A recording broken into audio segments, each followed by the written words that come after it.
Okay, everyone, let's learn.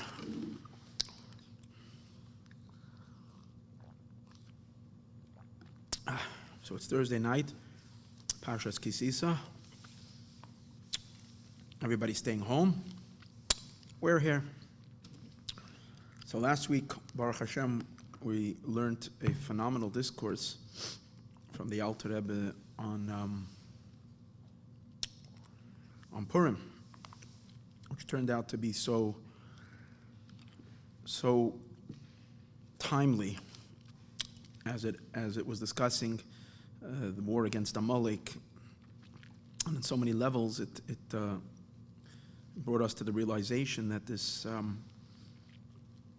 klipa, this unholiness that's here in the world, especially right before Mashiach comes, that we need to overcome, can manifest itself. And we, based on what we learned last week, it came out very much that it's related to Keser the klipa, the Keser of the unholy, the crown of the unholy, and the virus that's now threatening Dafka Parshas Sisa, Parshas Tetzaveh last week. That's when it became a panic in the United States and around the world.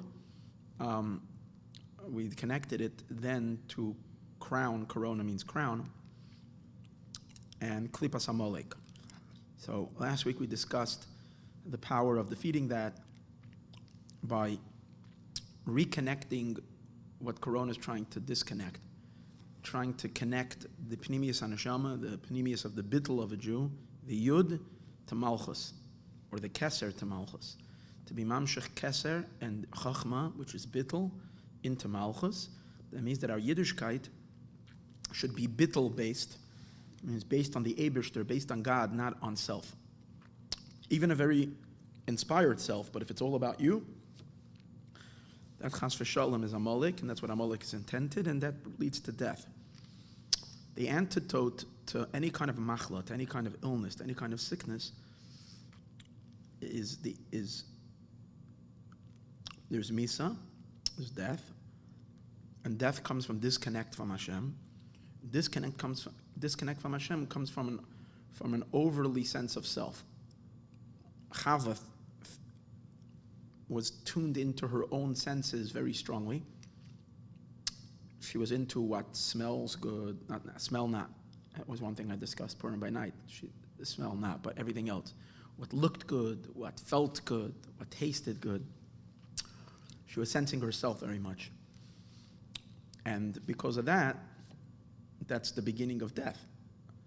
Like we find in Bechlal, in health, when you don't feel your limbs, then you're healthy. The moment you start feeling a limb is a sign of opposite of health. So when a person is into themselves, that's disconnect. So the antidote, again, and Amalek is the source of that, because Amalek is full of self and wants to disconnect from the bittul. That's why he's the beginning of all evil. He's the beginning of all evil and the end of all evil. So he represents the death that threatens the world right before Mashiach comes. So Purim was a fixing of that. Last week we learned the Maimer, and in a sense we fixed already the whole Corona. Yeah, it takes a while for it to manifest. Fine, but it's done. So we continue on the theme of that. It's interesting, this week's Shabbos, the Eibishter worked everything out perfectly. Lots of shuls are considering not to have shul this week. I'm not getting into what's right, what's wrong. I just think that this week the Eibishter gave us something so powerful. In addition to being Parshas Sisa, which means to lift up the Jewish people, so great and so high. But in addition to that, it's Parshas Para. We take out another Sefer Torah, and we're going to read about a potent, powerful medication that the Eibishter has prepared. The special water mixed with the ashes of the red heifer, which anybody that comes into contamination with death, that's what we're talking about. A person is becoming contaminated by death, by something that Chas v'Shalom can lead to death. People are like, I touched, that's death. How do you purify from that contamination? And Moshe Rabbeinu got scared. That's what it says. Moshe got scared. That's how serious it was. And we're seeing here, big rabbis are becoming terrified. Everybody's getting scared. I mean, I'm not comparing people to Moshe, but even Moshe got scared. How can you ever get out of this? And the Eibishter said, take it easy. And the Eibishter gives him a whole system. But one of the things about Paraduma, as everybody knows, is you can't begin to approach it with reason. with understanding. The whole idea is, it's chukas haTorah. It's a chayk. And it was said Davka to Moshe. And actually, Moshe Rabbeinu was the only one that Hashem did reveal the reason.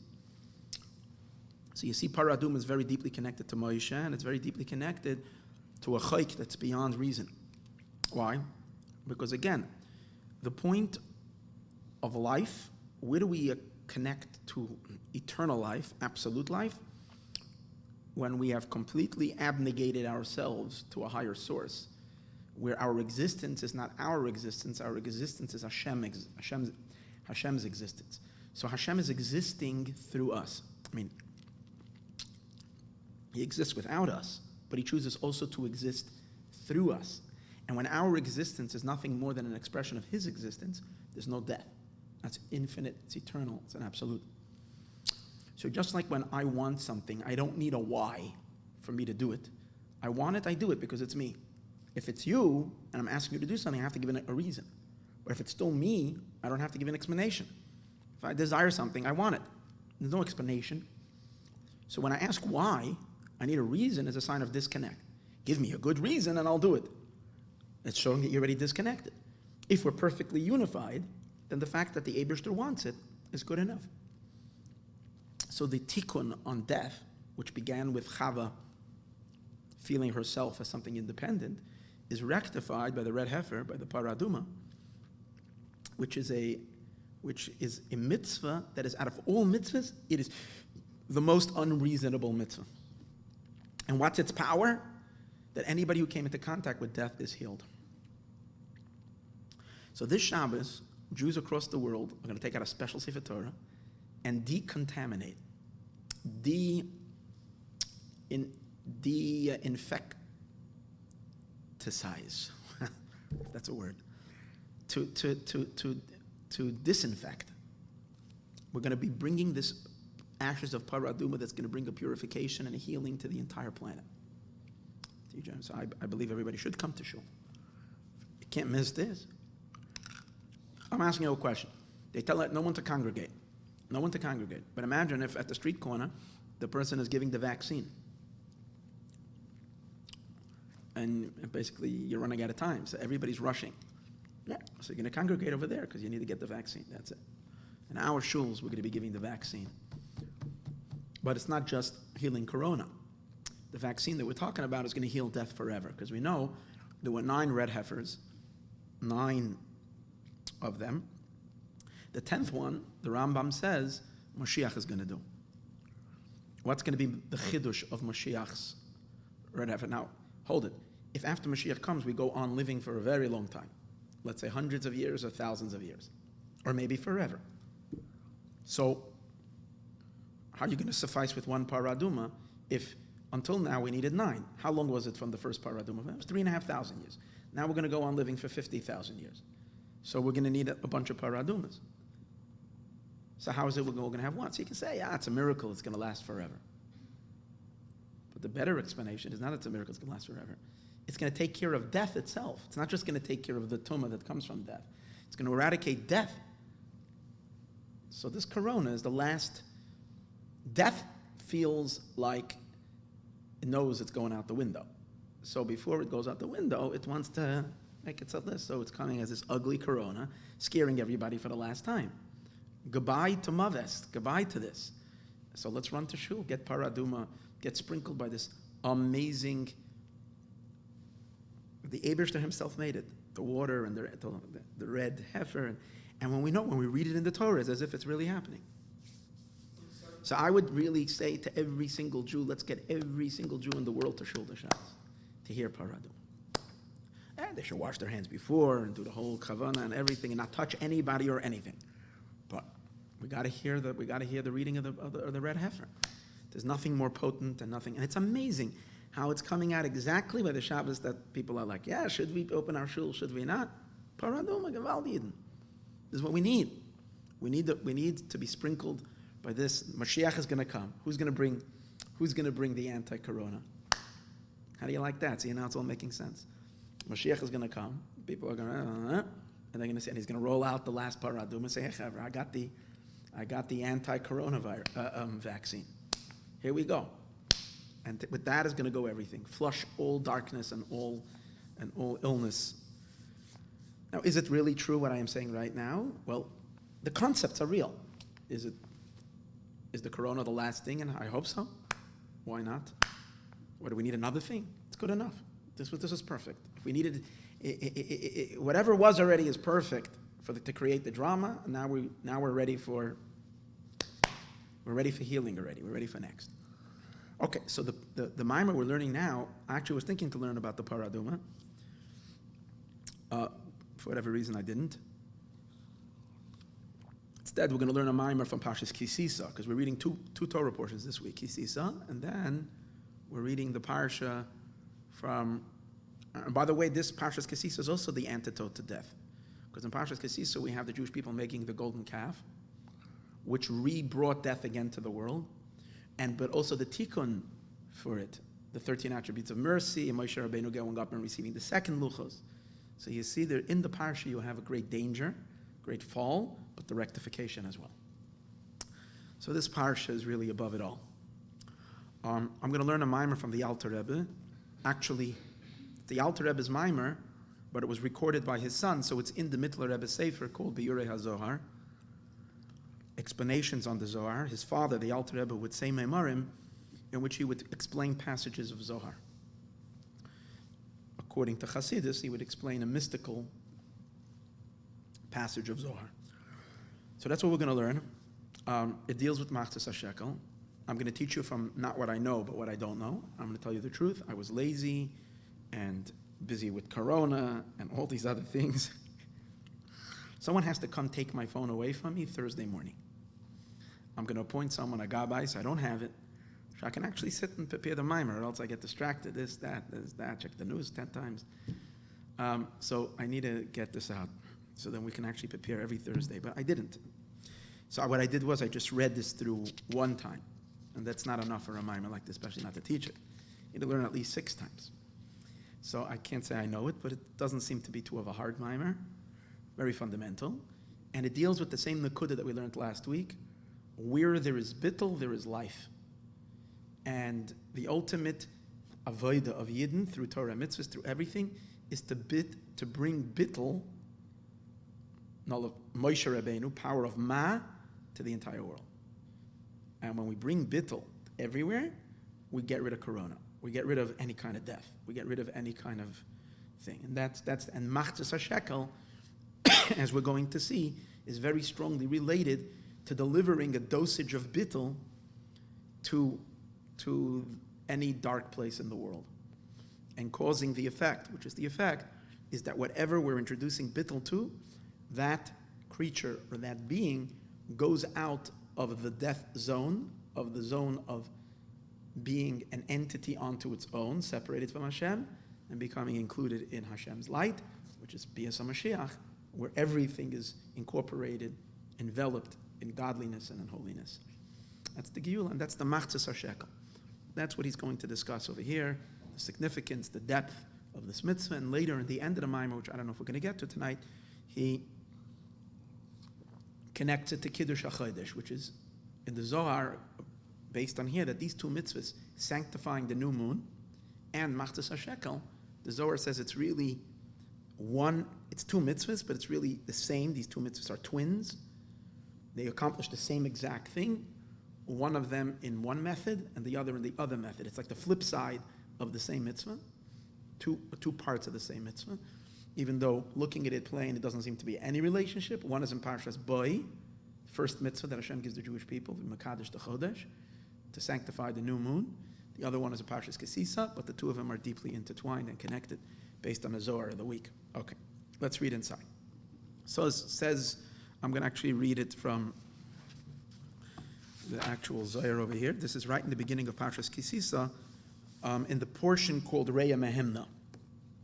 Reya Mehemna is the part of the Zohar that is attributed that these are teachings coming directly from Moshe Rabbeinu. So it says like this: Pikuda, there is a commandment, Litein Machatzit HaShekel, to give a Machatzit HaShekel, b'Shekel HaKodesh, from the holy Shkolim. So man Machatzit HaShekel, what is a Machatzit HaShekel? What is the spiritual meaning of Machatzit HaShekel? So Now, here's the thing. Until he starts explaining it, it's very cryptic. It's very cryptic. I have no idea what he's talking about. Once he explains it, then we get a little insight. Ihu kigon chatzi ahin. The idea of Machatzit HaShekel is like the idea of a half of a hin. The Torah sometimes tells us that we should bring a certain measurement of oil. And the measurement, let's say, is a hin. And sometimes the Torah says you should bring a half, chatzi ahin. You have it many times in the Torah. Uses the chatzi ahin, machzis ahin, something like that. Lepar, a half of a hin. Shlishis ahin la'ayel, a third of a hin. A hin is a measure. This is a half of a hin. So the Zohar says, just like a half of a hin, this is a half a shekel. It's like, what didn't we know? We didn't know what a half means. So he found another half. This is a half and that's a half. What's the comparison? What does the Zohar want? A half a coin, a machzis, just like chatzi ahin, a half hin. Okay. I'm just saying what the Zohar says. What it means, we will see. Then the Zohar continues, V'davav mamutza ben shnei hayin. And what it really is, the machzis, is really the vav that's the mediator between the two hays. In the word, so could be the Zohar means, how did the two hays come in here? Because in the word hahin, you have two hays. Hahin. So you can read machzis hahin means half of the measurement of the hin, or you can read the divider that's dividing between the two hays. So then machzis doesn't mean a half. Machzis means the divider that causes the division, causes the halves. Now, without the Alter Rebbe, of course, I wouldn't chap that at all in the Zohar. The Zohar says, well, that's the vav. Because the vav is a divider. Why is the vav a divider? Because in Hashem's name, Yud, you have a hey, and then you have another hey, and in between you have a vav. So what's the vav? The vav is the divider between the two hays. Separates between the two hays. So the Zohar is now saying, machzis means what? The vav. So according to the explanation that he's going to give, is the Zohar is really saying two inyanim. How do you understand machzis? Machzis can mean a half, and then it means one of the two halves. It's this one or that one. You know? I gave you a half of my muffin. You have half, I have the other half. Two. And when I have my half of the muffin, it's only a half. I don't have the whole. You have the other half. So then the half actually means a half.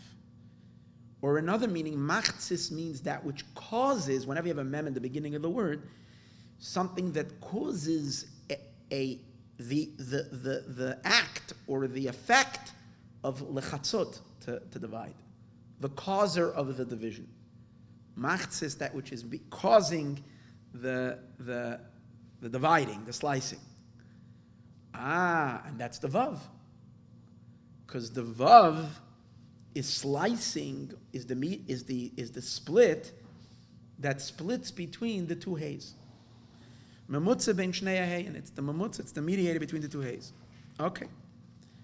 Avna lemishkel ba. Okay. Which is the stone that is used as a weight, lemishkel ba, to weigh with it. Da yud, that's the yud. So now we suddenly have another phenomenon. Before we said machzis can mean two things. Machzis can mean half, or machzis can mean the divider, which is the vav. Suddenly the Zohar says, hey, but what, there's a yud over here. Because we spoke about hey, vav, hey. And the yud. The yud, that's the stone that's on the scale. In which on the scale you weigh. We're not used to this today, but they used to have weighing stones. Every time you went to the store and bought whatever it was, carrots, you know how much carrots you're buying. So the guy would have a 5-pound stone. He would put it in. He'd put in. He would see if it was keeping in the middle, it's 5 pounds. Then he had a 10-pound. which was used for potatoes. They're heavier, so you use, people are not buying one potato, they're buying a group of potatoes, so on and so forth. 10 pounds, 15 pounds, whatever. So you had different weights. So the Zohar is somehow saying that the Yud of Hashem's name, that's a stone in which everything is scaled. Yeah, what does that have to do with this? Because the half of shekel equals 10 gera. You realize? So we're talking about a machatzit, so we're talking about a vav that's separating between the two hays. But it's what? How much is what does the Torah say about that machatzit HaShekel? Esrim gera HaShekel. The whole shekel is 20 gera. But this is only eser gera, it's only 10. So this is this stone, which the stone is like the letter Yud. It's like a round point, it's a dot, which is, the Zohar is saying that the Yud, Avna, Lemishkoba, the stone that is being used to scale, to weigh, the Yud, that's the Yud. Okay, then the Zohar continues. Esrim Geira HaShekel, 20 Geira is the entire shekel. Da Yud, that's also Yud. Hold it, you just said that the Yud is 10. And that's why it's the stone, which is the Yud of Hashem's name, which is called, the Yud is 10, so that's 10. But now you're saying 20 Geira is the shekel. You're not talking about machzis, you're talking 20, and you're saying it's Yud. So if you look at the Zohar, which he's showing you over here, Esrim Geira shekel, he says again, da Yud, but you can tell me the difference? Tell me the difference. Between the first time he says, Avna lamishkol bahada, the stone that is used to scale or to weigh, Yud is a Yud. And then he says, Esrim Geira HaShekel, 20 Geira is the shekel. Da Yud, he says again a Yud. What's the difference between the first and the second? Huh? Yeah. The second Yud is written out. So what does that have to do with 20? Because when you write out the Yud, you get Yud Vav Dalet. So even though a Yud is only 10, but that's if you're not really examining the full Yud. If you open up the Yud into the Kishkis, and you look what's inside the Yud, you're finding another 10. Because Yud is spelled Vav Dalet, and that's double Yud. So that's why it's Esrim Geira HaShekel. The whole shekel is 20 Geira. But the stone, which is used to scale, to weigh with, that's only 10. That's the single Yud, not the Yud incorporating the other Yud.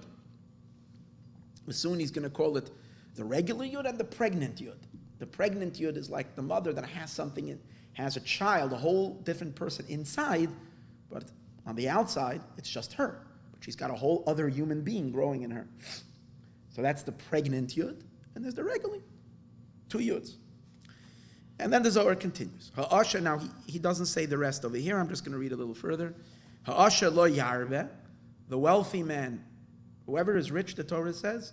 Again, these are all the words of Moshe Rabbeinu explaining this mitzvah. Pretty awesome.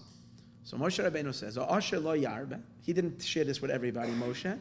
He just shared it with the special club that he had. Moshe's, little private club. They came to learn with him. So it says, Asher, the rich man, lo yarbe, should not increase. Who's the rich man? Da midadem tzuusa. That's the middle center. The rich one is the center bar, which we know generally whenever it says the center, it means teferes, because chesed is on the right. So when we learn in many places in Chassidus and so on and so forth, that teferes is called wealthy. So the rich man should not increase. So that's the middle center. Lo yarba al yud, should not increase on 10. Only 10, not more than 10. V'hacha itmer b'sefer Yitzira, and so it says in Sefer Yitzira, Moshe Rabbeinu says, Eser Sfiros Belima, there's only 10 spheres. If we're talking about Chachma, which Chachma is the first of the 10, and that's why we're calling it 10, it really includes all the others inside of it. So Chachma is the beginning, it's 10. So the middle, we're telling the middle bar, even though you're wealthy, don't count more than 10. So we need to understand, why would the middle bar want to count more than 10? That we have to warn him not more than. But he's saying, because it's very important, In Sefer Yetzirah it says 10. And it goes so far to say, Eser v'lo yachad asar. 10 and not 11. If you're going to add one more, you're going to have 11. It's not supposed to be 11. It's supposed to be only 10. 10 and not 11. That's the meaning. Ha'asher lo yarbe. Wealth, you might be wealthy. Don't add. V'adal lo yamit. And the poor man should not diminish. Who's the poor man? From Moshe Rabbeinu's perspective. Not just a simple pauper. The poor man is referring to Yesod. Dot tzaddik. That's the level of tzaddik. We know that Yesod is called tzaddik. So again, we're talking about the center bar. Teferes is up over here, like the chest. And over there we say, lo yarbe, do not increase. Yesod is lower. And by Yesod we say, Yesod is called the poor man. And by Yesod we have to say, do not diminish. So we would have to know why Yesod would want to diminish. And count less than 10. Okay. Lo yamet me'eser. Why? Because it says, K'moidat Amar, like it says, 10 and not 11, 10 and not 9, Eser v'loi teisha, 10 and not 9. So what's the idea? Dafka 10. 10 is the number of shleimus over here that we need for this inyan of Machatzit HaShekel, for this stone that is the weighing stone to lift everything up. It's Dafka 10. Now remember, in the days when 9/11 happened, we were busy with this idea that the Zohar says 10 and not 11, 10 and not 9. So could be it had something to do with that. From 9/11 is when this last battle of Klippa, really started. It started at that time, global terrorism, this whole business. And on which day? 9/11. And in Kedusha it says it's 10, not 9, 10, not 11. And we're warning over here, the rich man, you might think you can do 11. No, stick to 10. The poor man, you might want to drop one. No 9, only 10. Okay. Machatzit HaShekel, the yud, it has to be dafka a yud, the 10. Okay. Amalei Reya Mehemna. He doesn't, in the Alter Rebbe's gear says, Amar lei malach. So now a malach says to him, Ant b'shamayim, you're in heaven.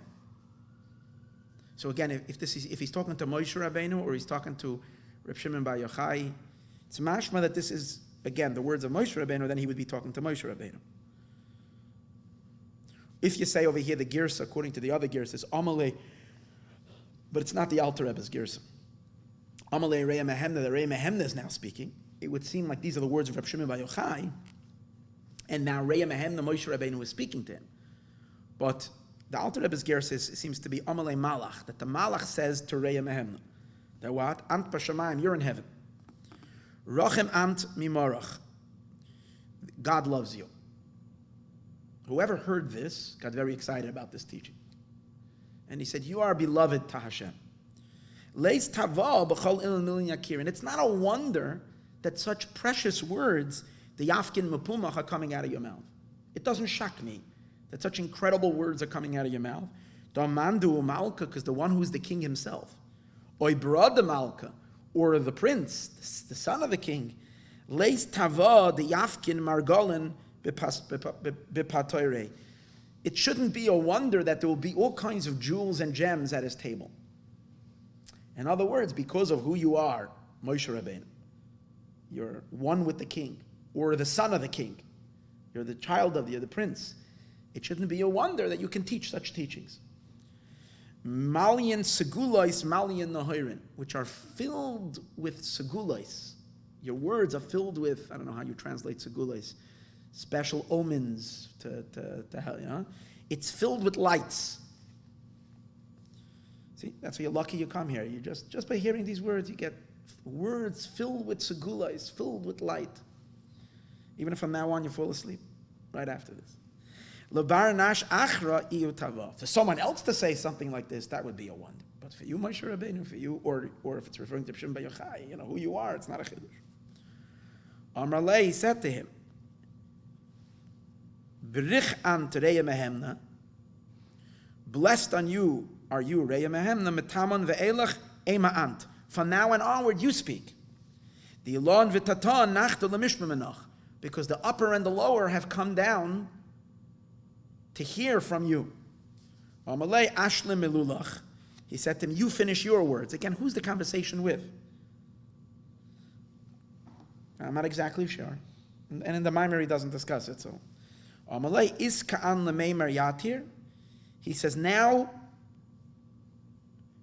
there's nothing more to say. Ema ant ad zimra achra. You say till the next time I'll speak. Okay. This is, something was said over here that was so tremendous that it brought about such a reaction. Wow. But it's not a shock. It doesn't shock me that you're saying this. But otherwise, from anybody else, this would be. And when he says from anybody else, he's not talking about, whatever. He's talking about even from, to hear such words. So now, Reya Mehemna starts to speak. Or the Malach, if it's saying that he's discussing with the Malach. And he says, Pikuda basar though, what's the next commandment? Which is shocking, because in the Torah it's not the next commandment, but that's what he does explain in the Maayon. What's the next commandment that follows the mitzvah of Machatzit HaShekel? The mitzvah to sanctify the new moon. Again, if you look in the chronicle order, it's the opposite. The mitzvah of sanctifying the new moon is said in Boy, which is earlier, a few parshios back. And the mitzvah of Machatzit HaShekel only happens in Parshas Sisa. But yet, he draws the parallel and he says, that mitzvah of sanctifying the new moon comes after the mitzvah of the giving the half a coin, the Machatzit HaShekel. L'kadosh HaSachodesh, begin, the Sihara Kadisha Ihu Kala, because the moon, the holy moon, which is referring to the Shekhinah, she is a Kala, she's a bride. The Miskadeshes, she becomes sanctified. Simply, she gets betrothed. But on a deeper meaning, Malchus becomes holy. What does that mean? We'll see later in the end of the Maayon. He's going to explain. It means elevating the Shekhinah, which is the source of life of creation, to be elevated all the way up into Chachma. All the way up into the highest of the high, into Sfiras HaChachma. Chachma is called Kodesh. So when Malchus is elevated, her consciousness becomes elevated to the place of Chachma. What's Chachma? Koyach Ma, total bittul. And Malchus is not total bittul. Malchus creates a sense of what? Of the king and subject. The world has an independence. And that's why Dafka by Malchus it says, Ragleho Yaredes Maves, her feet go down to the place of death. Because once there is independence, then there is separation and there's beingness. You can chas v'shalom choose to listen or not to listen. You can chas v'shalom choose to become disconnected completely, which is the place of death. So, but the whole idea is that even though we're created with Bechira Chavshis and so on and so forth, we should bring ourselves through Torah and mitzvahs to a point that we have no Bechira anymore. We gave up our Bechira because we became so filled with godly light that now it becomes impossible for us not to be a Jew, not to do mitzvahs, because it's who we are. That means that she becomes married to him. They become one body, back one again, and they're not two. Just like Chava was once a part of Adam. Now we're going to become one again with the Eibishter.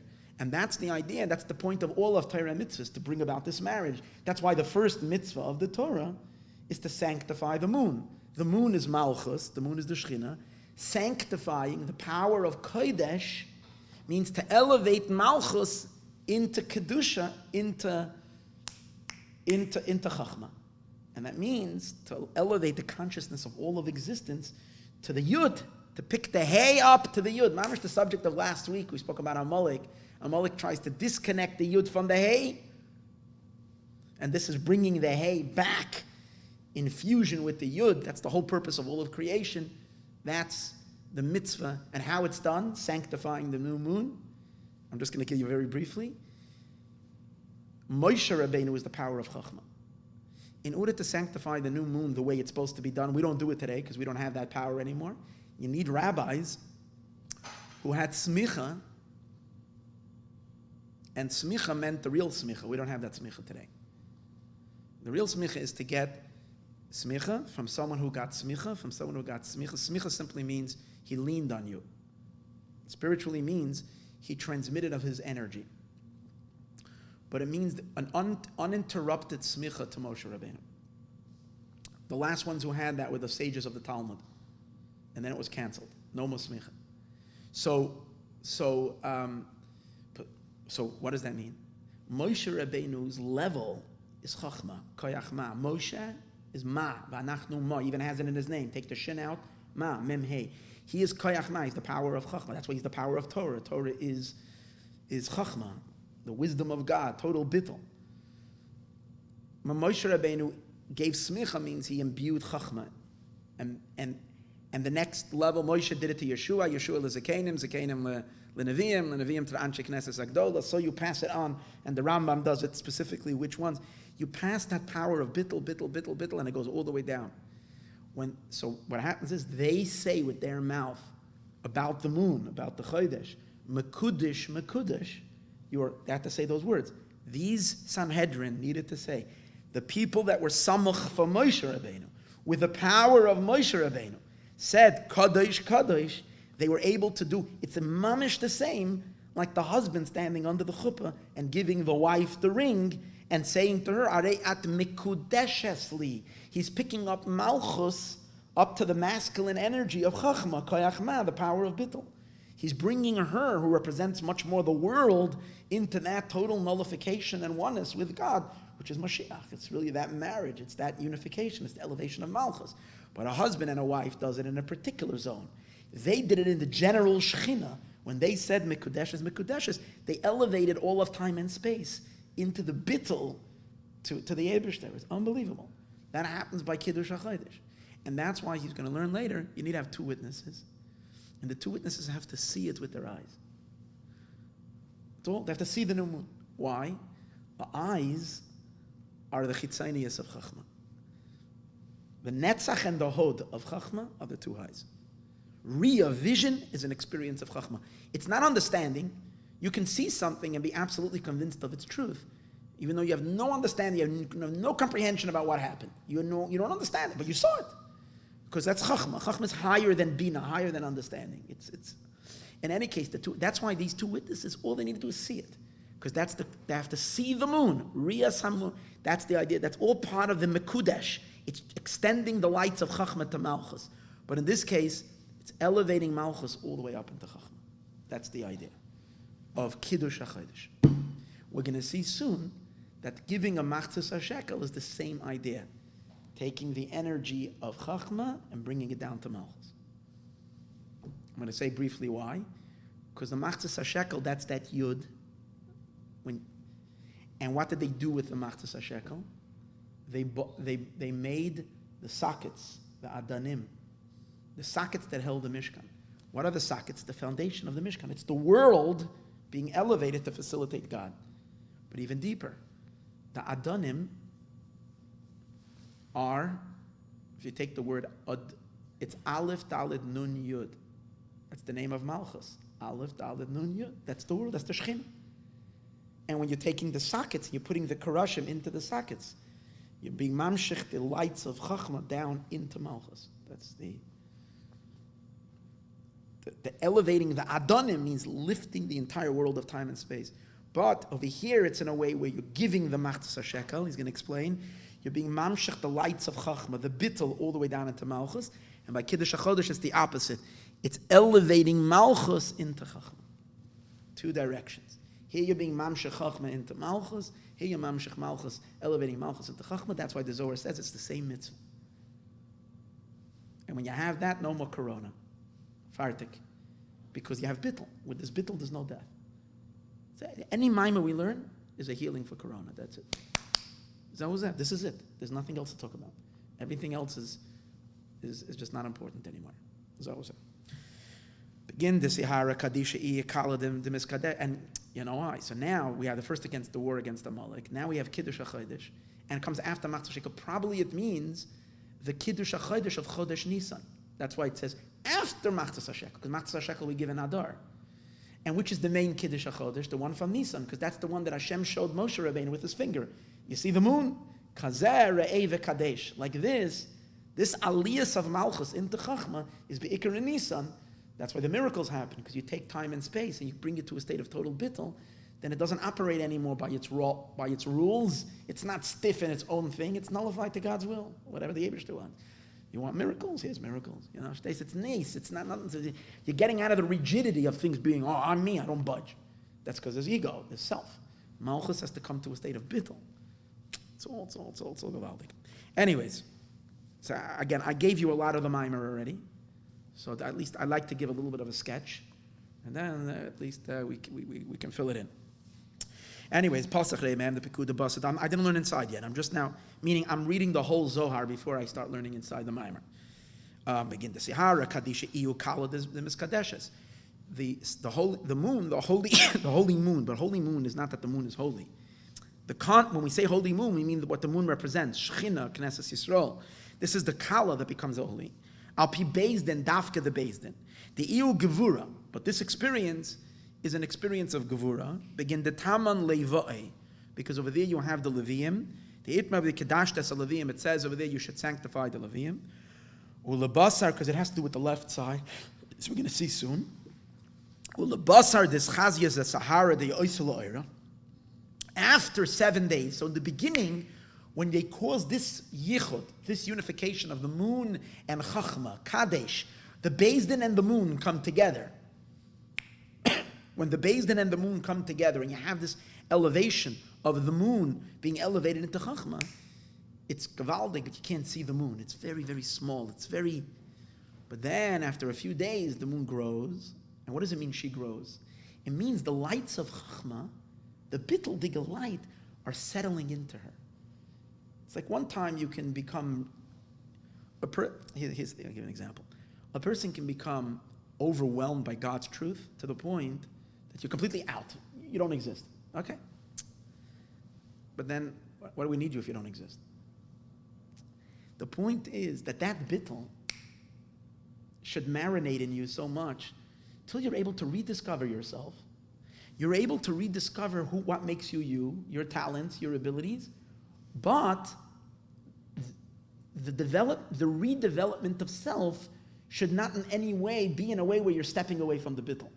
In other words, you're recognizing that the Eibishter, he is that talent. So it's taka, yeah, I know how to sing. Yeah, I'm singing like the best, incredible voice. When I'm in a state of bittul, total bittul, I can't sing. I'm just nullified. I could be the biggest chazan in the world, but I can't sing because I'm overwhelmed with God. The point over here is no.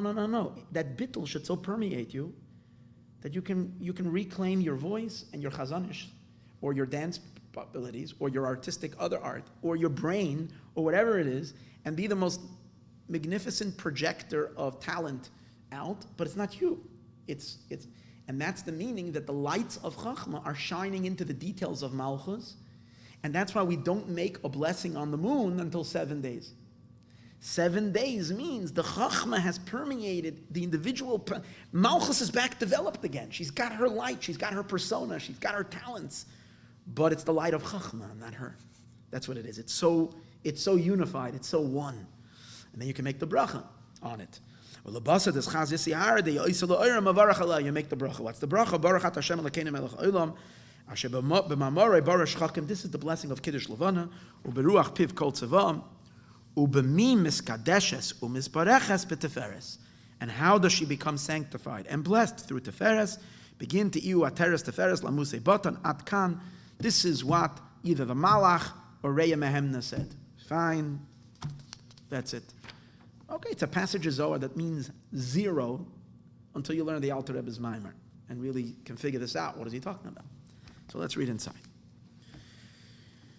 Piddish, let's go back over here. Machatzit yisparish bebezoy fanim. When we say, remember he begins with Machatzit. Machatzit is Revi'as Ahin. I'm sorry, it's like Chatzi Ahin. And then he says, Davav, it's the Vav that separates between the two Hayin. So what does it mean? Piddish Machatzit yisparish bebezoy fanim.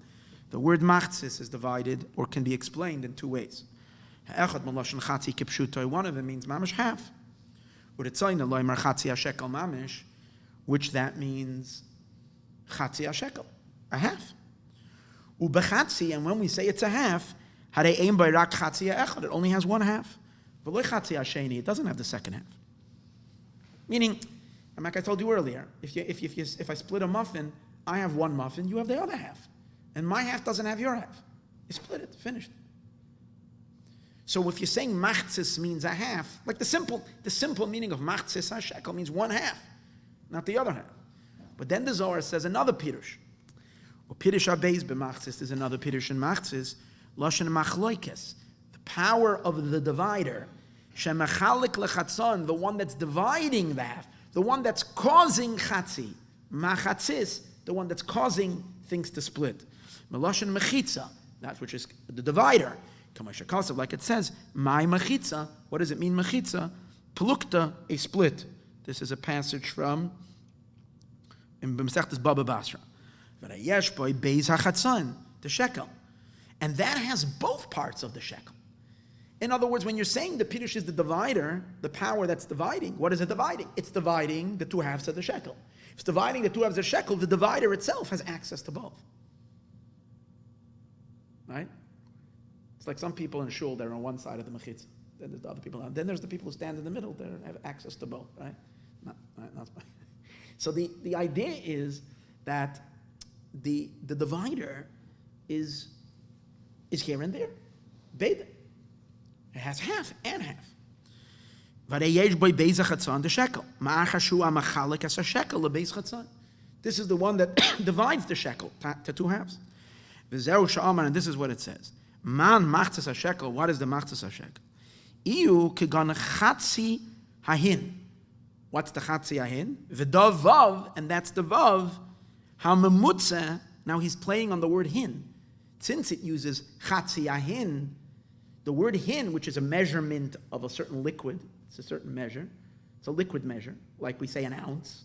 There was an inch, or a liter, whatever.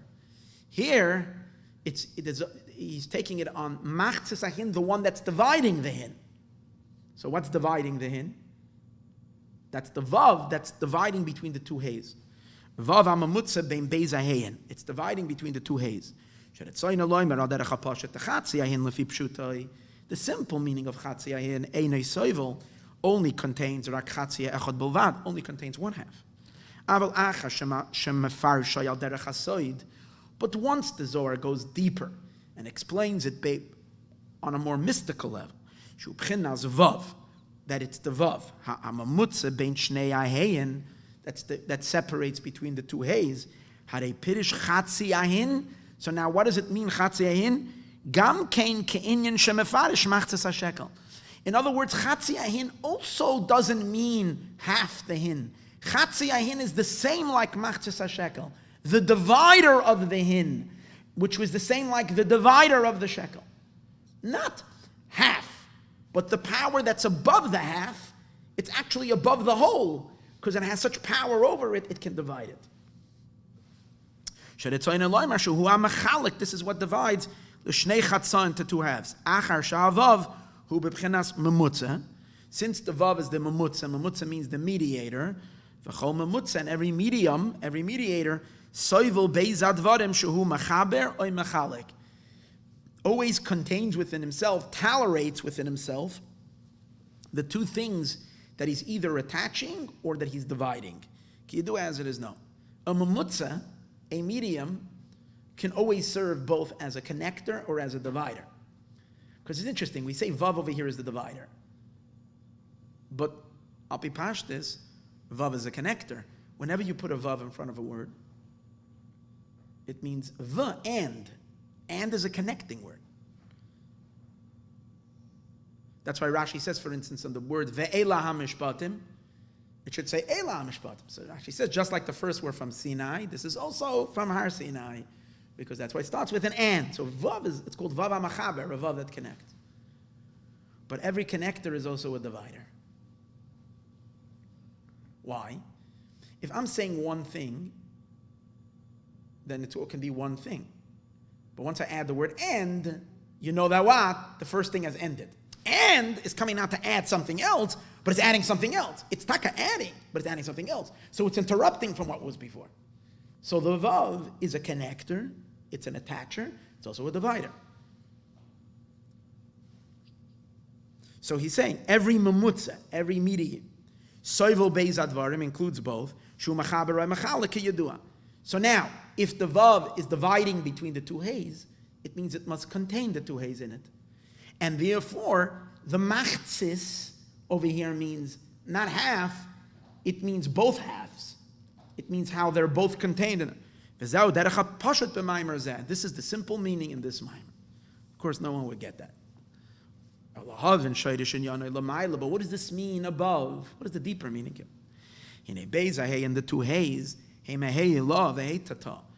the upper hay, the former hay, and the latter hay, that's in the Shem Havaya, and the Shem Yud Kei Vav Kei. Which we know that the two hays of Hashem's name should be written out, even though we write it horizontally, it should be really written vertically.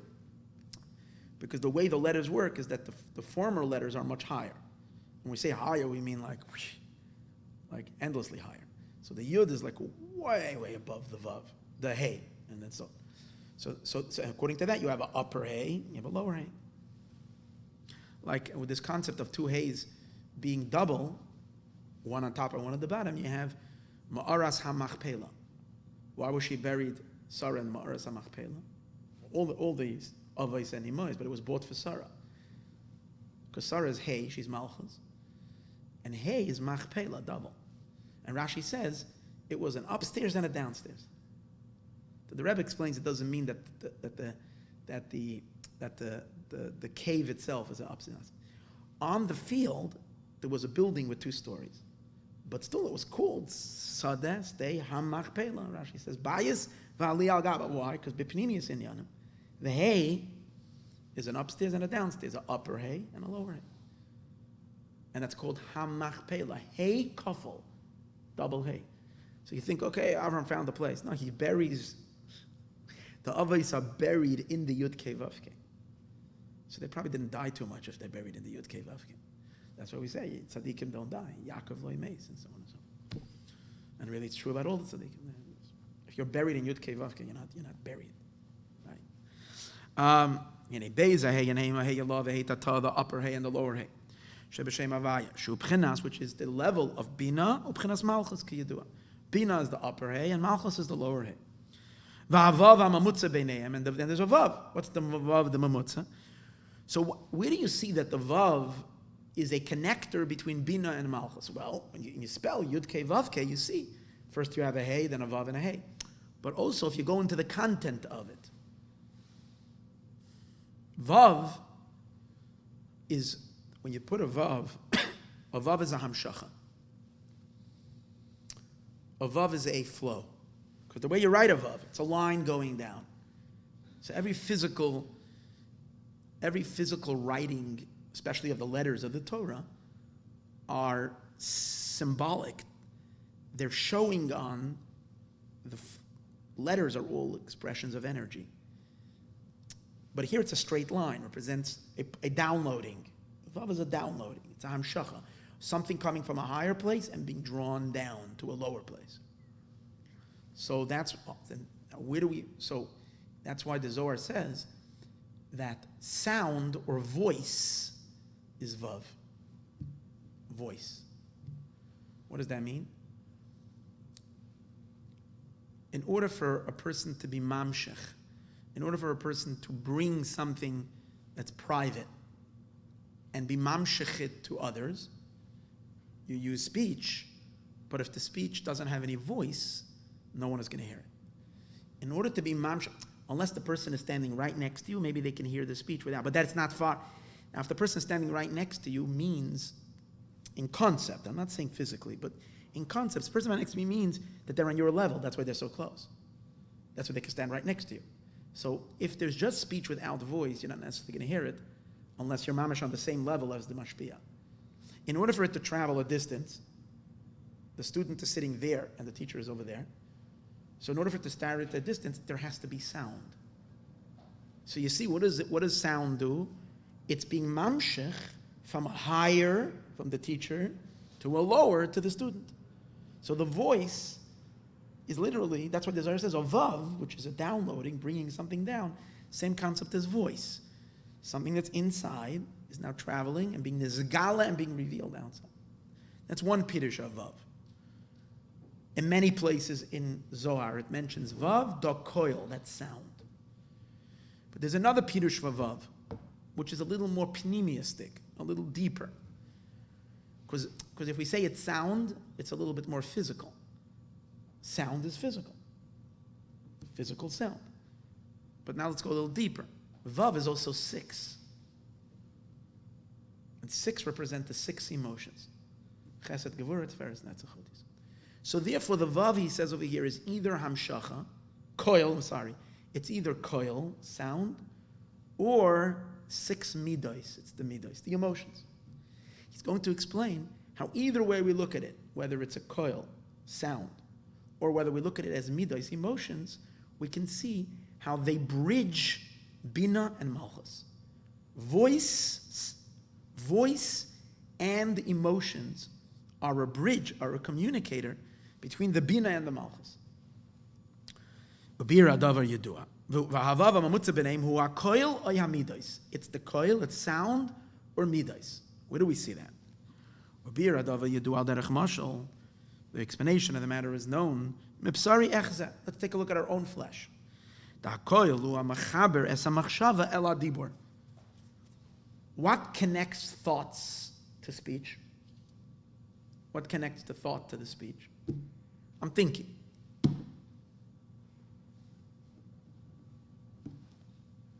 Now I'm talking. So from the thought, where does the energy that's in the thought get down into the words?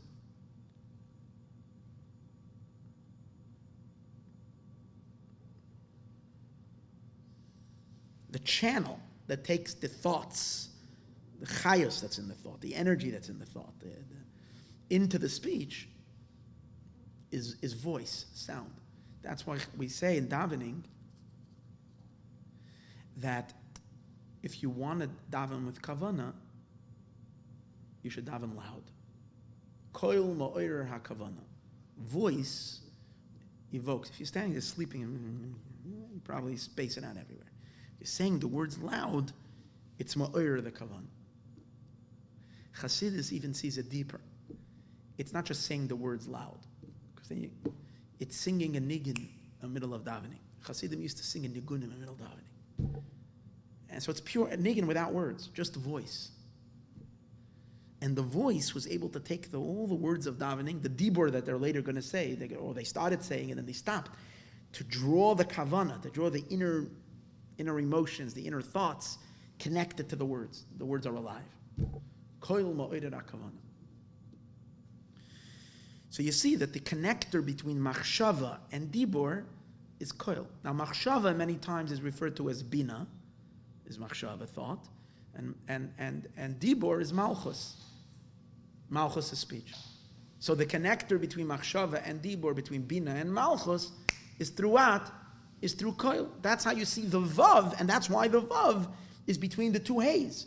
First hay is bina, the second hay is malchus. The connector between the two is the vav. Through the koil that's in dibur, mizgal b'chinas helam ha'machshava. That reveals the concealed thought.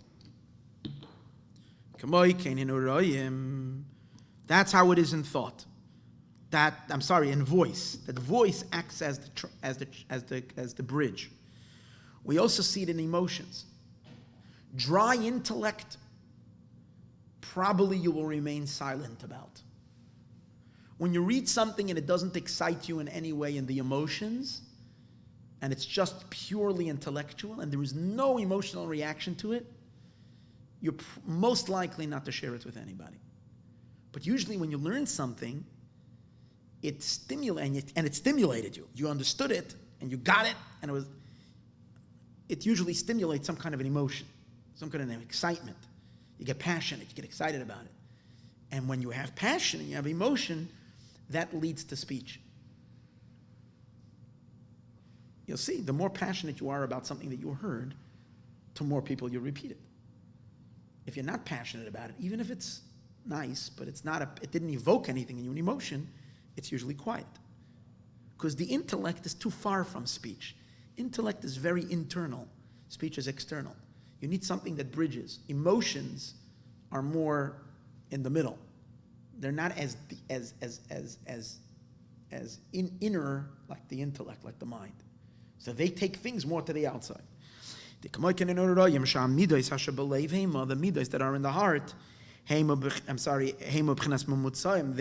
the mediators, they're the bridge between the intellect that is grasped, that you've understood in the brain of bina, and the letters of speech.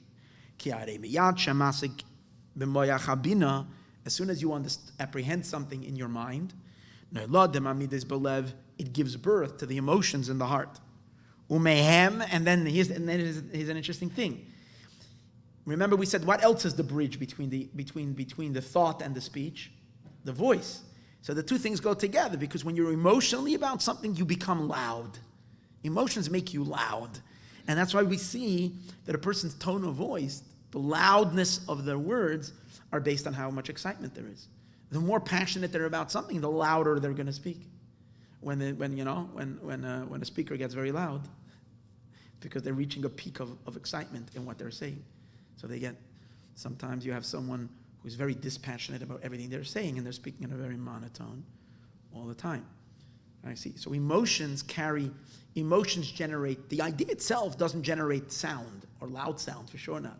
It's emotions that raise the voice. A person is angry, they're very loud, because the emotions. So umehem yotzah koil. It's also midos and koil that's the vav. The vav is both the 6 emotions, the excitement, plus the koil, the voice, and that connects between the two hays, between the machshava, the thought or the intellect, and the speech, which is the malchus. Mahevel alev, from the breath of the heart, and even more that. Where does emotion take place according to Chassidus? In the heart. Emotion is in the heart. 6 emotions are in the heart. Excitement is in the heart. Where does sound come from? It comes from oxygen. You can't have sound if there's no oxygen. And oxygen is related to the heart and to the lungs. So it's literally that way. From the emotions, which obviously the emotions are more spiritual, but still the fact that they're related to the heart, create that oxygen, create the sound. But this is both the mamutza, connecting between machshava and dibur. So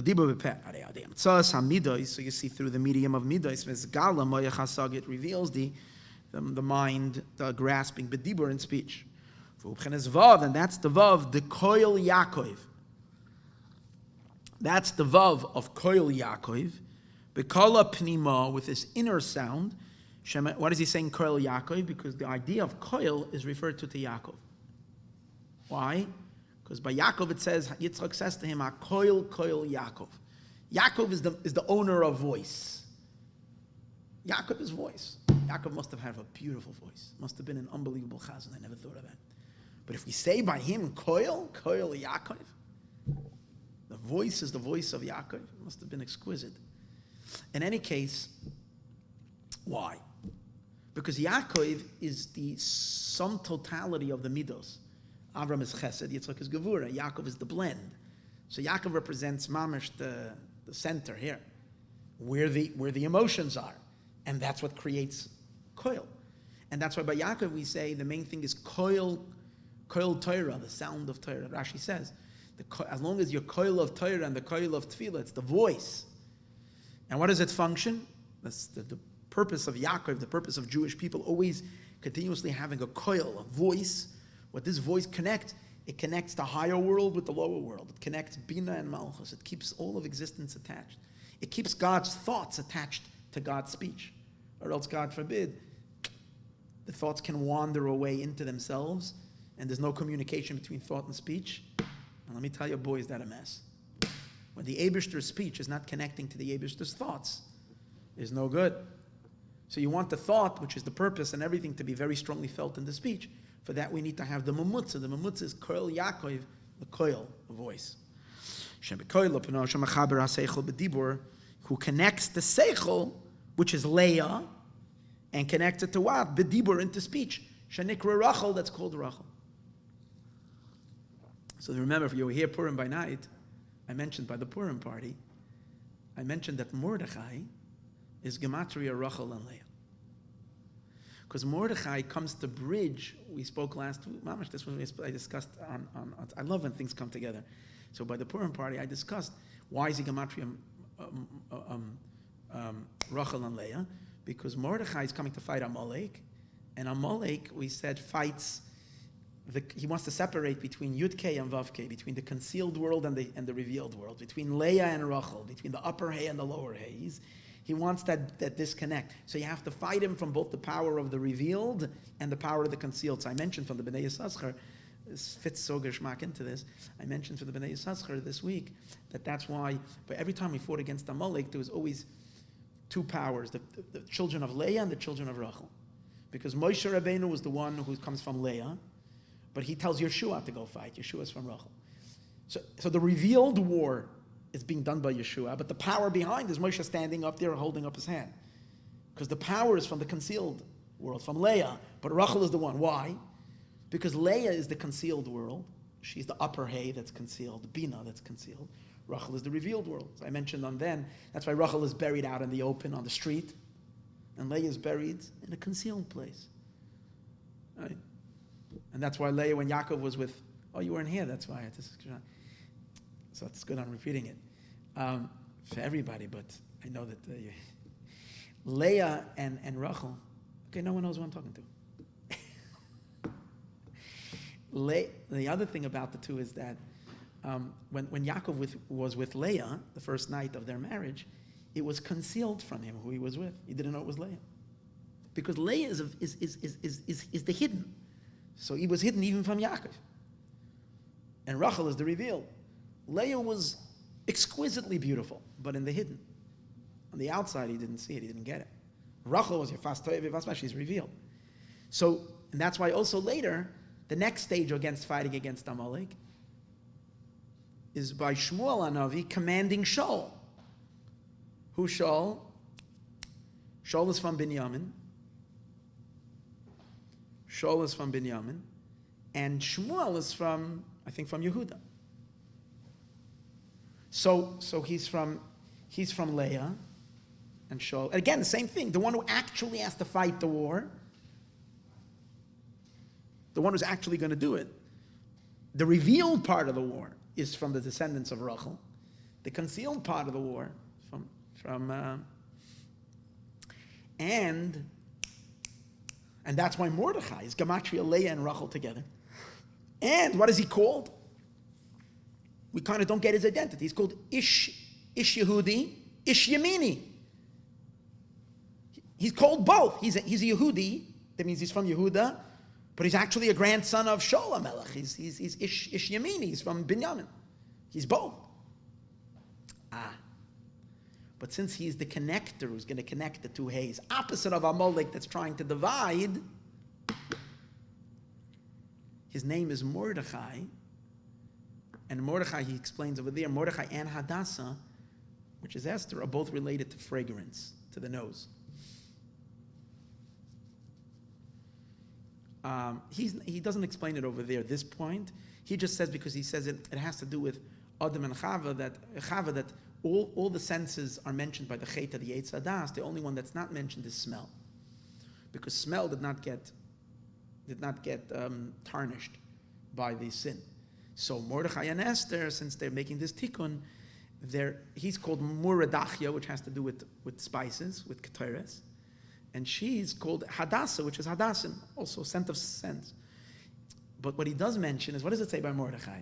How that relates to here, which is quite interesting, because could be, I was just thinking then, that the nose is interesting. It's on the one hand, it's connected to Pnimius HaNefesh, the very deepest part. You inhale from your nose.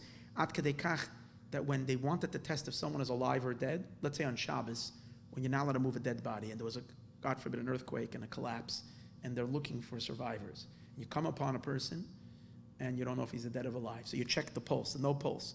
So the Gemara says you continue up until you find the nose. You check by the nose. That's what the Gemara says. Whatever. I don't know, according to modern science, how that would work, but that's what the Gemara, you check the nose. But the point of the nose, that's where if there's no life by the nose, then you know that the person is not alive. Okay. So you see that the nose represents the deepest pnimius of chayas. But on the other hand, the nose is the part that sticks out of the person more than anything else, especially a Jewish nose is known to be a big nose. Right? So it's that chibur of the hidden to the revealed. But that's my own Torah. That doesn't say in Bnei Yissaschar. But what he does say, which is so gavaldic, which relates to mamish to what we're saying over here, which I'm really getting excited about, is he says, by Mordechai, it says, Vayizak za'aka gedoyla. He went out and he cried out. It doesn't say what he said. It doesn't say any tefillah. He just screamed. All he did was he yelled. So he says, why? Why doesn't it say what he said? Vayizak. So he says, because it says in Pitum HaKteres, this is so crazy. It says in Pitum HaKteres, when we speak about the spices, which connected to this week's parsha, because the next mitzvah after Machatzit HaShekel is to prepare the Shem and HaMishcha and make the spices. So what does the Mishnah say? That when the guy was chopping the ketores, when they would chop the ketores and crush it, the person who was crushing it had to say these words: Haddek, Hatev, Hatev, Haddek, Haddek, Hatev, Hatev, Haddek. They had to talk while they're doing it. Why? Because Shepnei Shahakoil Yafel Lapsamim. Because voice is good for spices. So when you speak while you're this, it actually enhances the spices. So voice is good for it. Well, now we understand. If Mordechai is the bridge between Rachel and Leah, so he's the coil. He's the coil.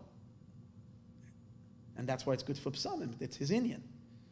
And that further enhanced the idea that the voice pipe is very much related to the bridge, as we said earlier, between Rachel and Leah, between the outside and the inside, the hidden and the revealed. So Mordechai, who represents that Indian, his voice is good for him. It enhances, it makes him be more Mordechai. That's the idea. But it fits right into what we're saying over here. Shemachaber HaSeichel b'dibur shenikra Rachel. He's connecting Leah and Rachel.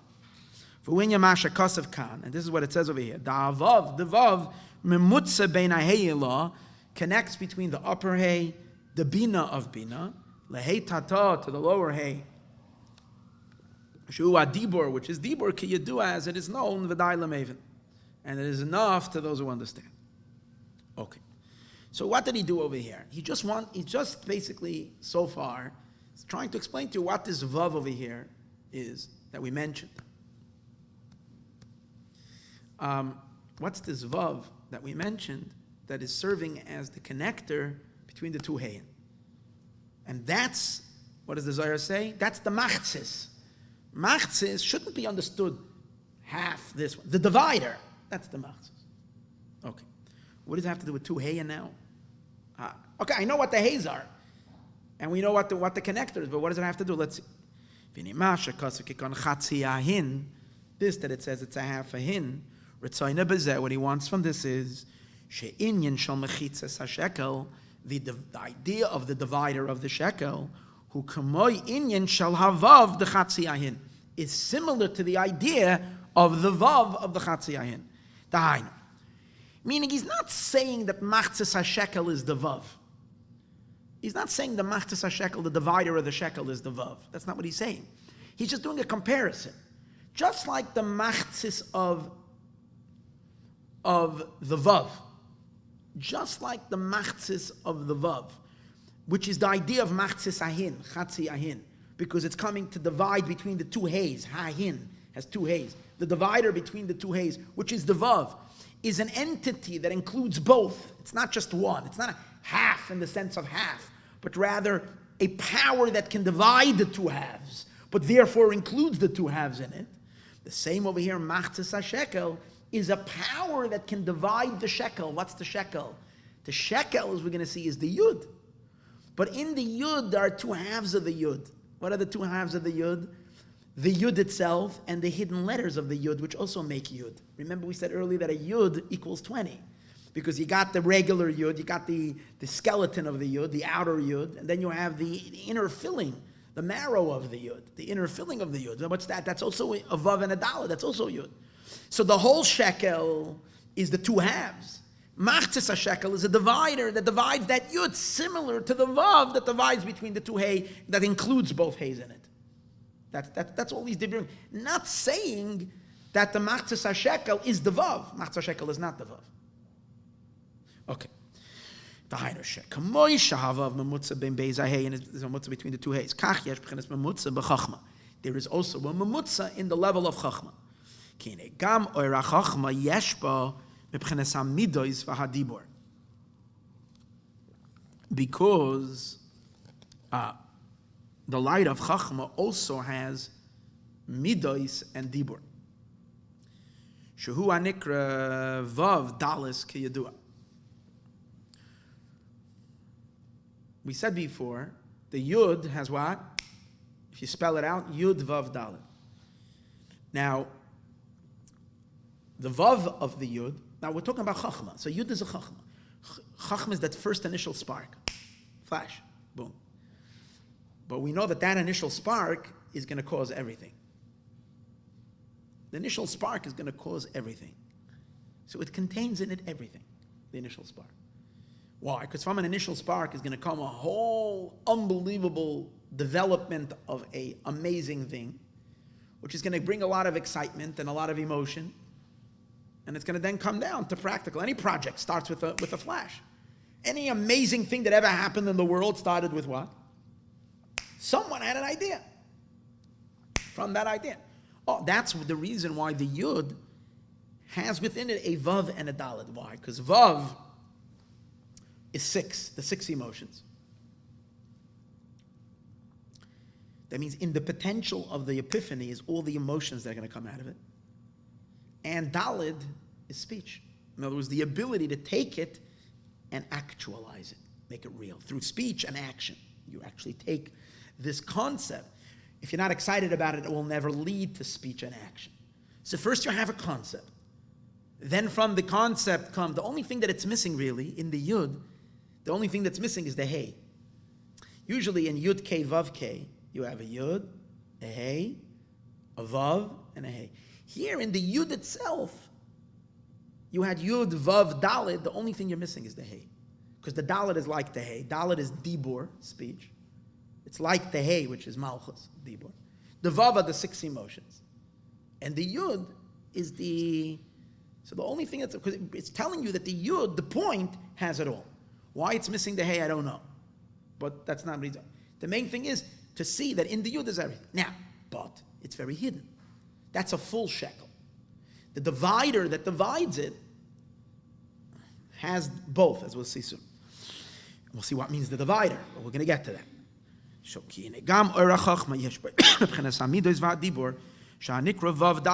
is called Vav Daled, Kiyadu, as it is known. Vav Daled, and that's the Vav and the Daled. Sheyesh b'mili Yud, that there is in the hidden part of the Yud. The Yudu or Abba, the Yud is the light of Abba, the light of Chachma. V'yesh by Beis Pamim Yud Spheros.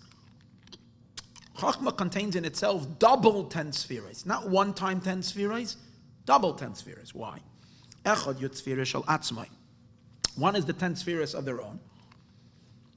V'hu nekudas hayud atzmai. That's the Yud by itself, not the filling. The Yud itself contains within itself all 10 spheres. Yud spheres hashniim, and the second time Yud spheres, the Vav Dalet, shabayu b'chenes hamiloi. That's what's included in it. Asher nichlal boy behelim, that's concluded, that's in it in a concealed way. V'hem oisi is Vav Dalet, and these are the Vav Dalis that's inside of it. V'zer perish esrim geira HaShekel, when the Torah says the shekel is 20 geira, mipnei shekolul mi Yud spheres bei pa'amim. It has Yud Sfiros 2 times.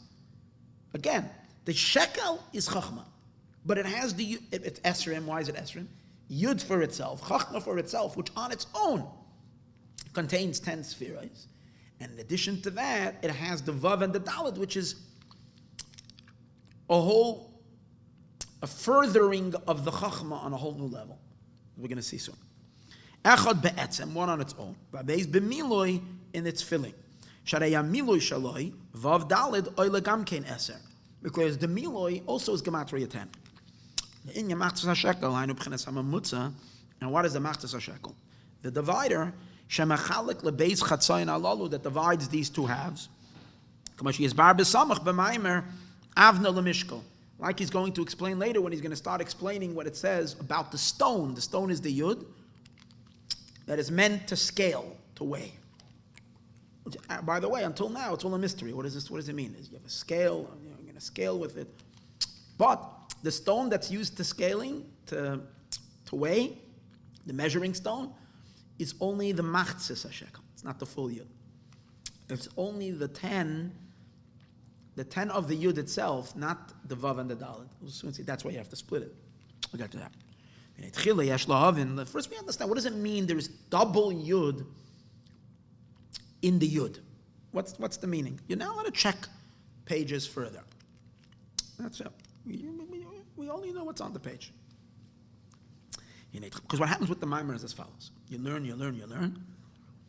and in about 45 minutes, bang! You're in the Grand Canyon. Suddenly it opens up and you don't know what to do with yourself. So you get there, it's piece by piece and piece and piece, and suddenly, wow, the whole world just opened up and I see all of reality in 10 dimensions. Wait for it. So what's going on here? What is the milui of the vav and the dalet in the yud? What does it mean, milui, a filling? It's like the fetus in the mother's womb. Shavlad nelam. No one knows if it's a boy, if it's a girl. All right? If the baby's got red hair, black hair, beige garnish. Shavlad nelam. The baby is hidden. V'nichlal bebeten imay, and is included in the mother's womb. If someone never saw a pregnant woman and never knows about it, he thinks this woman is just big, not realizing that there is another human being growing inside. I mean, today, obviously, we know already because we've been around the block. But other than that, a person seeing this for the first time, so the same as we'll understand in the milui of the vav and the dalid. When you're seeing yud in the Torah, if you'll go up to a Sefer Torah and you look at the word, bereshis, right in the beginning, and there's a yud there after the shin, yud. There is a vav and a dalid there, but you don't see it because all you see is the yud. So the milui is what's hidden inside. Other letters that are hidden inside. But if I'm not saying the word bereshis, but I'm saying beis, reish, aleph, shin, yud. So if you're writing every syllable that's coming out of my mouth, you'll write yud. You'll hear yud, vav, dal. Then you can hear, if I'm saying the letter out, then you can hear the milui. These letters go out from the concealed to the revealed, ktsas, a little bit. It's possible to miss. Most people aren't thinking when you're saying aleph that you really mean aleph, lamed, pei. But it's being revealed a little. And you can see them as independent letters, as letters that are at least a little bit on their own. So this will be understood above as well.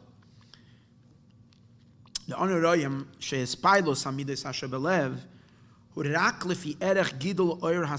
to say, what does it mean above? That the yud of chachma has within it something growing inside. That's not it, but something that's included in it. But it looks like one.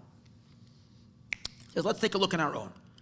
When we get excited, when our emotions get excited about something, how excited do we get? Based on how much we appreciate the concept.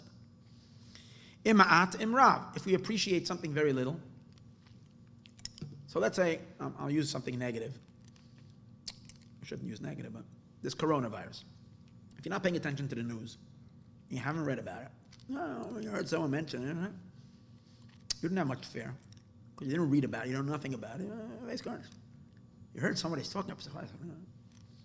But if you sit and you read every news article and everything, and you're watching every video, and you're watching the whole thing, and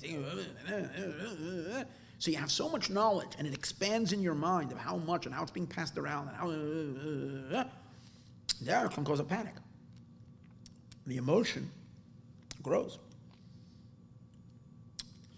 That's why we're responsible when we have panic a lot of times, because no one asks us to expose ourselves to the information. You don't need all this information. Put your head into something else. You won't have this fear. People sometimes are not well, for instance. They're not feeling well. And they have to go research on Google every little thing that they can possibly have. The Rebbe is very strong against it. The Rebbe says, go to a doctor and leave it alone. Don't put your head into it. You put your head into it, you start worrying yourself to death. Who knows what you have? You have to take care of yourself if you know something, but that's it. And the same is on the good. The more you read up about something, the more you read up about God, you get excited about it. The more you read up on the parsha, you don't come to a little parsha shir. You come to a 6-hour parsha shir. Oh, I'm just kidding. It's not 6 hours. And you learn the thing, then Machatzit HaShekel suddenly becomes, wow, awesome. There's something to get excited about. It's something to be like crazy excited about. All right? So the emotion and the excitement will grow based on the information, the knowledge. Like it says, according to one's seichel will be praised the person. That's according to simple meaning. According to how smart you are. But come on, not everybody's praised on how smart they are. You should be praised on what a mensch you are, not on how smart you are. But it means deeper. Lefi sichloi, according to Chassidus. Lefi sichloi, according to the intelligence, Yehulal also comes from the word will shine, will be revealed. Behiloi neiri means Yehulal will shine. Ish is the emotions. Adam is the intellect. Ish represents the emotions. So the emotions will be lefi sichloi, according to a person's seichel. Yehulal will be exposed and revealed and developed. Ish, because ish comes from the word ish. Ish is fire. Emotions are fire. They're excitement. Sha'arei atinik, and it's ish yud. It means the emotions are dependent on what? On the chachma, on the seichel. Sha'arei atinik lekoiten daita v'sichloi, because a child, an infant, because his mind is so small, v'sichloi, and his intellect, midoisav mispalim bekatnas ma'oid. So his emotions get excited about really silly things. And when one's mind gets broader, utfinasa, and one's understanding, yigadlu midoisav, his midos will grow. Imay lispal b'bchenes hagadlus, to get excited in a state of gadlus. Moshe stated elsewhere. The imken comes out. So you have to say like this. So that was the Alter Rebbe. First he's saying, you see that your intellect is mamish commensurate, not the intellect, the emotions are literally, the expansion of the intellect causes an expansion in the emotions, and or directing the emotions to a complete different place. Right?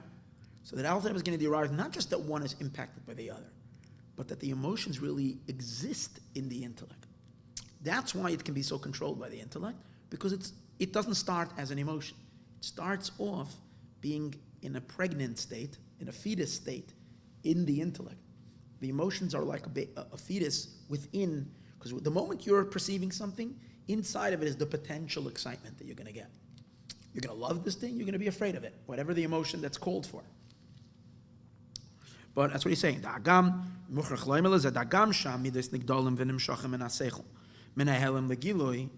Even though the midos do come out from the seichel, eventually the emotion becomes an independent entity. It becomes something that you can feel on its own. The emotion is independent. They emerge from the intellect, from the concealed to the revealed, that they should have their own power. But even in the light of the intelligence itself, these midos that are going to be drawn afterwards are already there, they're there already. While they're still incubated in the mind, they're concealed. You don't see them yet. You can't see them to be a thing for themselves. This is like a fetus that is tucked away in his mother's womb. He exists as an entity on his own. You don't see it. Because it's concealed over there in a concealed way. Same is also the midot, the emotions of love and fear, and all other excitements. They exist in the intelligence. They haven't emerged yet into a full-fledged revelation. To the eye of the observer.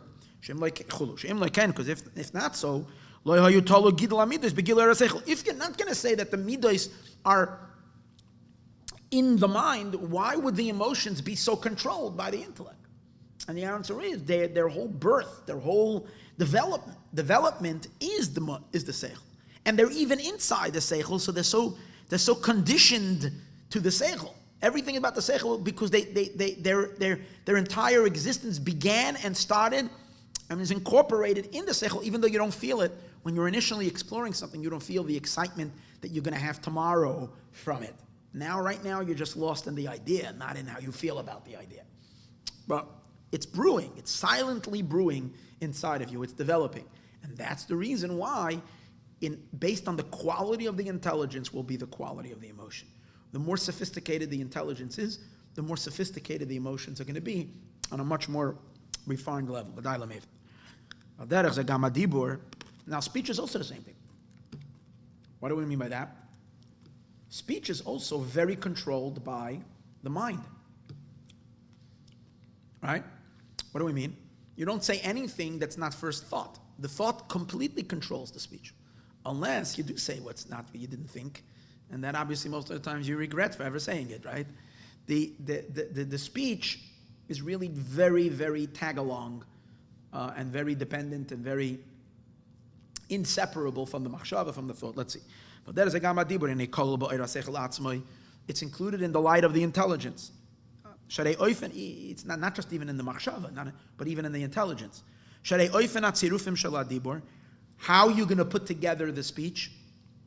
It's dependent on the light of the seichel. Can you do as it is known? You can have 3 different, let's say, Chabad rabbis teaching this mimer, and you're going to get very different words. Very different words. Sure, different people would teach this mimer, will teach it very different than I will. Completely using different words and different. Even though, obviously, it's the same mimer, but because their perception, understanding of the idea is different than the way I'm understanding. So based on the way I'm understanding it, that's how I'm creating the words that are coming out to explain it. A different rabbi will give different words because based on what he learned, different things than I learned, and he's coming from a different place, and different concepts and different ideas, learning this, even the same idea, but he's taking it from a different angle, understanding it differently, and therefore the words that are coming out to explain it are very different kind of words. You see, the words are very much just a product and a derivative of the seichel. And so you have to say the same idea, that while you're perceiving it, even before you start teaching it, even before you start talking about it, the words are there already, concealed in the concept, in the very perception. You already have the fetus, very benign. You don't even know it. It's a tiny little fetus. But the words that you're going to use to explain it, if you're ever going to explain it, are already being produced inside the seichel. They grow with the seichel immediately. Even before you speak, you have to say that the dibur exists in the light of the seichel itself. It's over there hidden like it is in the midos. It's understood that I move on. It's understood there is midos and dibur hanikra vav dalid, which are called vav and dalid. We turn over the page. Baruch Hashem. Can you do as it is now? Ubedibur atzmai. So what do you see? And where are they? They exist in what? In the yud. The yud is the chachma. In the chachma itself, you have the eventual. You have already now in a concealed state what will later be the emotions, and you also have the dibur. Ubedibur atzmai yesh beis madregas. And in speech itself, there are 2 levels. Leah v'rachel v'shneim b'chinas oisius kidua. And both of them are oisius. Some places it explains that Leah is machshava and dibur is. And Rachel is speech. Other times it explains that Pnimius Hadibur is Leah and Chitzonius Hadibur is Rachel. But whatever it is, it's Shayachta. The Nikra Dalid, Elisha Oisius HaMachshav, because you see in a Dalid, there's 2 types of Dalids. You have a regular Dalid and you have a large Dalid. Like in the word Echad, the Dalid is large. So what is that? They're both Dibur, speech, but one is the higher Dibur and one is lower Dibur. One is Leah, the larger Dalid is Leah, and a regular sized dalid is Rachel. Just the idea. Nikra dalid rabasi, can you do it as it is known? Now we'll understand that's the miloi of the vav and the dalid. Which are concealed in the yud of chachma, kamashal uber, like the mashal of a fetus. Hakol b'mei imay, that's included in the mother's womb. As we said earlier. Ki avav u'b'chenes hamidois. Because the vav is what? The vav are the midos that are included in chachma, which is the yud, canal. And the dalit, dibur is the speech. V'oilin gam kein lemispar yud, and together they equal 10. That means the vav is 6, the dalid, which represents dibur, is 4. Together they're 10. Like the yud spherois that there are in the essence of the light of Chachma Kanal, which means the yud itself, which is 10 spherois independent from the vav and the dalid, is only Chachma. It's Chachma. But it's in Chachma itself. There's Chachma Sheba Chachma, there's Bina Sheba Chachma, there is Das Sheba Chachma, there is Chesed Sheba Chachma. But that's still intellect. It's just the Chesed of it. It's not an emotion. Malchus is not yet speech. It's the Malchus in Chachma. But that's all Chachma. In addition to that, you have the 6 emotions and Dibur that is foreign to Chachma. It's not the Chachma. It's something else, but it's growing within the space of Chachma. In the inner world, inside the Chachma is growing something that's not Chachma, but is being developed through Chachma. From within the Chachma, it's being developed. And that's why it's considered other oisiyos. It's not part of the ois itself. It's other letters, but they're inside. They're hidden. You don't see them until later. They will emerge. Okay. So so we have to. That's a little bit of a tricky thing, but to be able to appreciate what does it mean. Midos sheba chachma and dibur sheba chachma. That's not what he's talking about. Midas Sheba Chachma and Dibur Sheba Chachma is not the later speech that's now in Chachma. The potential for speech. No, that's not. Because he says that's the Vav and the Dalet. That's considered like an Uber. That's considered like a baby. That's the other 10. Remember, we need to find 20 spherois in Chachma. So the first 10 is already all the spherois of Chachma, but it's called Chachma Be'etzem. And then there is the things that are growing in Chachma, that are produced in Chachma, but they're not Chachma itself, but they look like they're part of Chachma because they're completely camouflaged in the Chachma. And that's the Vav and the Dalet. Those are Midas. So what I'm just saying is, how would we differentiate between the Midas that later become full-fledged Midas and Chesed Sheba Chachma and Gevura Sheba Chachma and Teferah Sheba Chachma as they're not those later Midas? So why are they called Chesed Sheba Chachma? Why is it called Gevura Sheba Chachma? It seems like it's the Chachma itself that is tilting towards Chesed. Meaning it's not yet an emotion, it's the leaning of the Chachma to be Chesed-oriented. Well, because we spoke about this a lot of times, that there are certain people whose natural mind, their intelligence is a kind intelligence. And later they are kind emotionally as well, but they have a kind intelligence. Which means that in all analyses, they always see the kind, they always see the way to be lenient, to be less judgmental, but it's just purely in their mind, even before emotions. And there are people that are very rigid and strict and judgmental in their mind, let alone their emotions.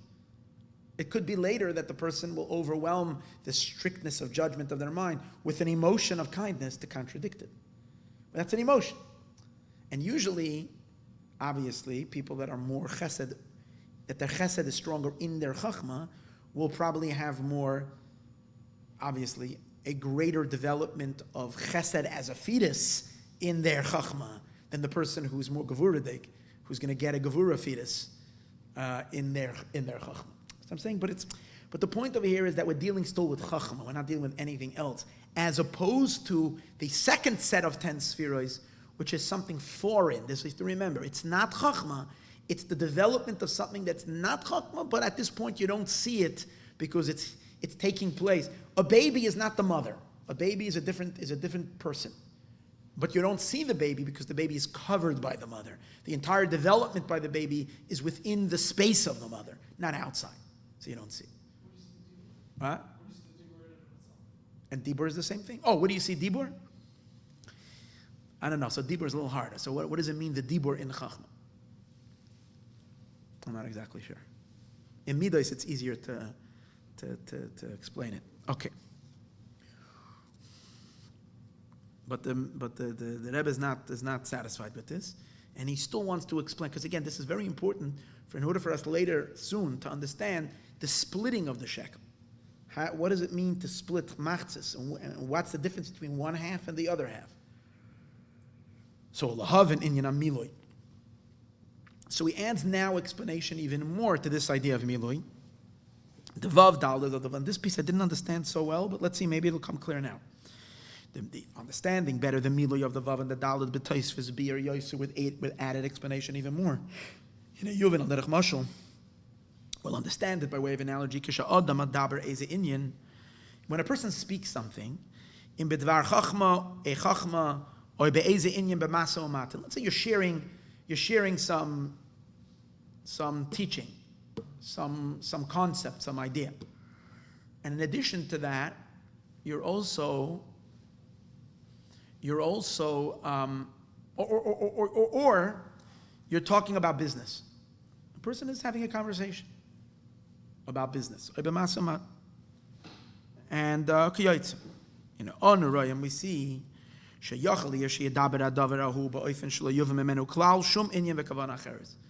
Sometimes a person speaks, and whatever he's saying, whether he has a secret agenda or a hidden thing behind the words, whether he doesn't, but he doesn't in any way give that away in the speech. In other words, the way he is speaking is in a way where what he said is what you got, and what you got is what you said. No one is even suspicious that there is some hidden code over here that is being spoken.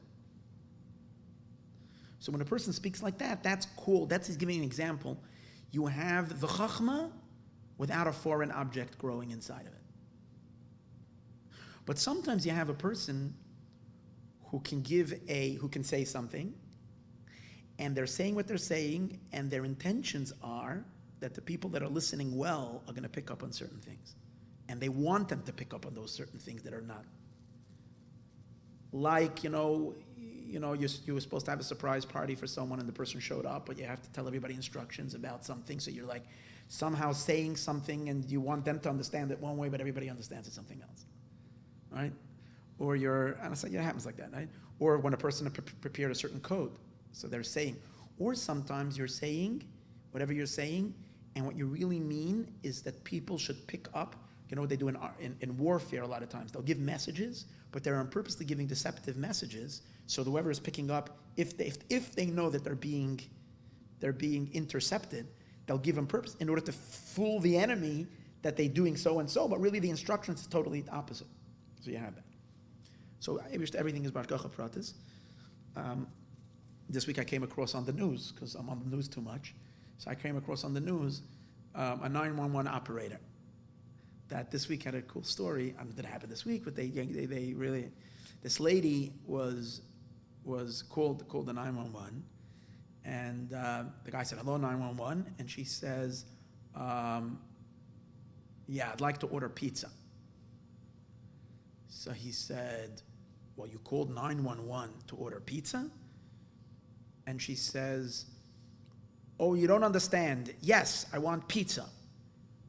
And basically, he really caught on that she has an emergency, and she was giving the exact address, but she was in trouble, and she couldn't, so she was ordering pizza, and he was able to sense in her voice and the way she was talking that she meant much more. And what happened was, there was some kind of a domestic abuse, not to her, but to her mother. Someone was beating her mother up, an elderly guy, and she was able to get, and the guy dispatched the whole thing, told the police not to go with sirens and like to sneak up and the whole thing, but he had it all, got it all, because she said one thing, but her intentions were completely. That's a case where the yud is containing a vav and a dalet, which means there's something foreign that's in it that's not the thing itself. In the mashal that he was given before, in every case when you have a concept, the emotion is considered foreign to the concept. But he wants to just elucidate the idea that you can have one thing, and then you have something inside of it that's inside. Someone who's dense, the guys were saying, most 911 operators would have just hung up on her, said, "Leave me alone, what are you ordering pizza for?" But this one was sensitive, and he was able to catch that she was in trouble. And they have the whole conversation there. It's really cool. And how he's really picking up that there's something. And the way he's asking, she's saying yes with pepperoni, and she's like, which basically she's describing that there's big trouble here. And the way she was able to convey it. So that's the Indian. Now I know why I saw that. Now let's read it inside. So in Roim sheyachal shedaber adaver hu ba'ofen shalayov memeno klal shum inyan v'kavan acheres. You can't see anything else. B'ma shemadaber zulas oisei inyan besides that thing that the person spoke shemadaber lovad that he spoke alone. Ube'emes umachavim, but in truth he's intending something else. B'ma shemadaber kavana v'ratzon acher. The person has a complete different kavana. Legamri zulas oisei inyan shemadaber, completely other than the thing that he is speaking. Rak shemalima yumastira, he's hiding it. B'toich devarav, in his words, b'tachlis ahester, in the epitome of concealment, the helam and obscurity. Ache'enoi musig moving, and no one gets it. L'shaymei devarav klal, to the people that are listening.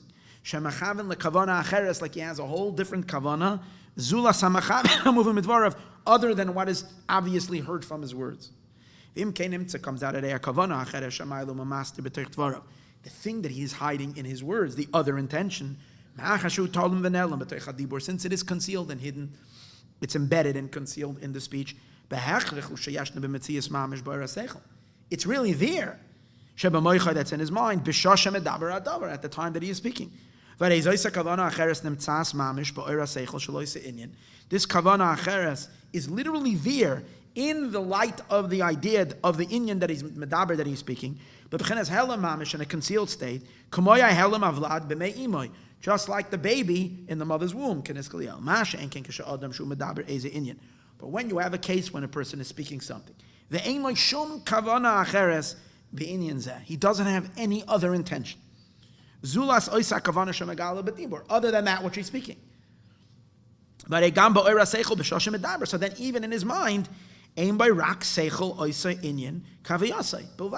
has that, he has nothing other intentions. There's no other scheme taking place over here. This is considered pure light of intellect. It's a non-pregnant idea. It's not filled. That would be like an empty yud. A yud that's not carrying a vav and a dalet inside of it. When it has another intention, it's called a seichel that's pregnant. Midavar seichel achar, from some other dvar seichel, from another concept. Sometimes a person can say something in one language, but he chooses words that has actually a whole meaning in a different other language. And he's intending that for the one person who speaks that other language. The person hears it, he hears a complete different sentence than what he's saying. It's really cool. But that light of seichel, that includes in it seichel v'kavanah acheres, hu anere ikar, when he does have another kavanah. So then the regular thing that he's speaking, the English sentence that he's saying, is something that seems to be the main thing. Bizgalos, it's revealed, and most people will see it as that. V'kavanah acheres, and the other intention, nichleles v'nelemes bo, is included and hidden in it. Kedimyan uber anelam bebet nimai, like a child that is concealed in the mother's womb. Kenisklial v'dailamev. V'animshal makol el, and the metaphor from all of this, lamaskel lamaila, not the metaphor, the what? The idea that we want to derive from this metaphor is understood lamaskel lamaila, to one who understands lamaila, above. When we're filling the vav and the dalet, in the light of chachma, they are the midos, the emotions in speech. That are included in the light of chachma, and this is compared hakavana acheres, like another intention. That is included in the light of the intellect. This is called a pregnancy, and a filling, as it is now. Not so is the 10 spheros of Chachma itself, of the light of the Father, which is Chachma itself, who kedimyan, those 10 spheros, not the Vav and the Dalet, but the Yud itself, even though it's 10, that's pure Seichel. Yes, it's Chesed Shebe Seichel, Gevura Shebe Cheseichel, but it's pure Seichel. Who kedimyan or Seichel Pashat, like a simple Seichel She'en Lekavan Acheres, that doesn't have another intention, but Zulasa, anything other than itself, Kines Kaliyal. That's the dot of the yud itself. Shadayim bilti ma'uber, which is not yet pregnant. Mevav dalet from mevav and a dalet kiniskel, as we said earlier. V'zeu pirish esrim geira HaShekel. Now we understand the 20 geira of the shekel. Sha'or abba yesh by beis pamim yud spherois. The light of Chachma has double 10 spherois. Oy yud spherois shal atz. Echad, one yud spherois shal atzmai. Its own 10 spherois. And the second one, the emotions and the speech, that are included in it, now we're beginning to make sense of this Machatzit HaShekel. Yisparish will be Yisparish Divrei HaMayim B'Schalosa, and now we'll understand what it says in the Mayim in the beginning. Al derech HaPashat, based on what we said earlier and now. Man Machatzit, what is Machatzit? Kegon Chatzi Ahin. Same idea like the half of the hin. Shuchatzi Ha'echad Bilvad. The first pirush is it's only a half. Miloi havav dalid hanal, which is the miloi of the vav dalid. In other words, there's one pirush in Machatzit HaShekel that what? That it's only half. It's a half. If it's only a half, it's the lower 10. What's the lower 10? The yud is the higher, the vav and the dalid is the lower 10. So we're giving the lower 10. We're not giving the higher 10. The higher 10 is above. We're giving the lower 10. Literally the half. The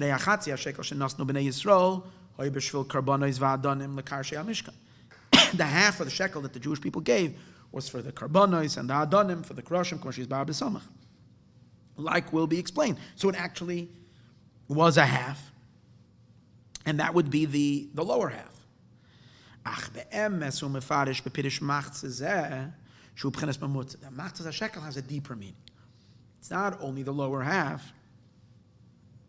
Kigon ois vav canal, like the letter, it's like the letter vav, it's the divider.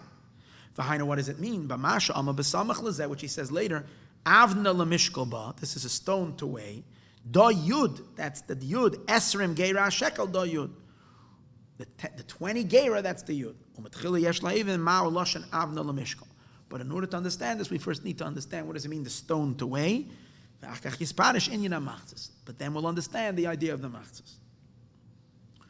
Okay, so we're going to take a little break now, just a few minutes, and then we're going to explain this. It's very geschmack. I don't think I'm going to make it today to the end at all, but I want to finish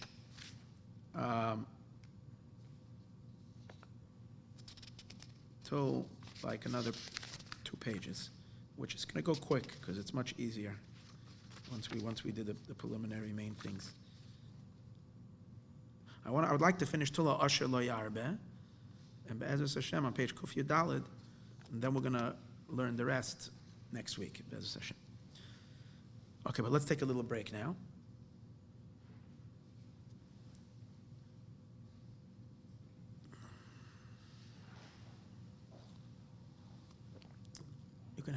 Yes. Yeah.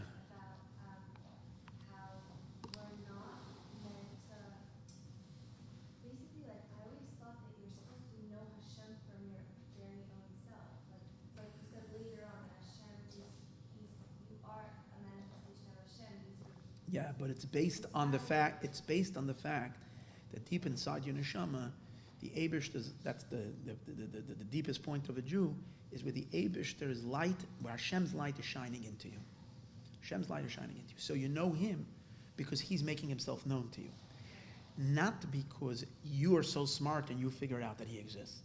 Because if it starts with the fact that I'm so smart and I know that He exists, which means if it starts with Bina, not Chachma, then it will create eventually that your entire religious existence is all going to be about yourself. Because it's all based on your first feeling is yourself. And you are, and then I am so religious. And if I am so this, then it's all about self. And then Chas v'Shalom, today I'm excited about Hashem, tomorrow I find something else to be excited about. And it's the same I that's excited. So it has to, Yiddishkeit, a Jew has to begin with a bittul, with a surrender.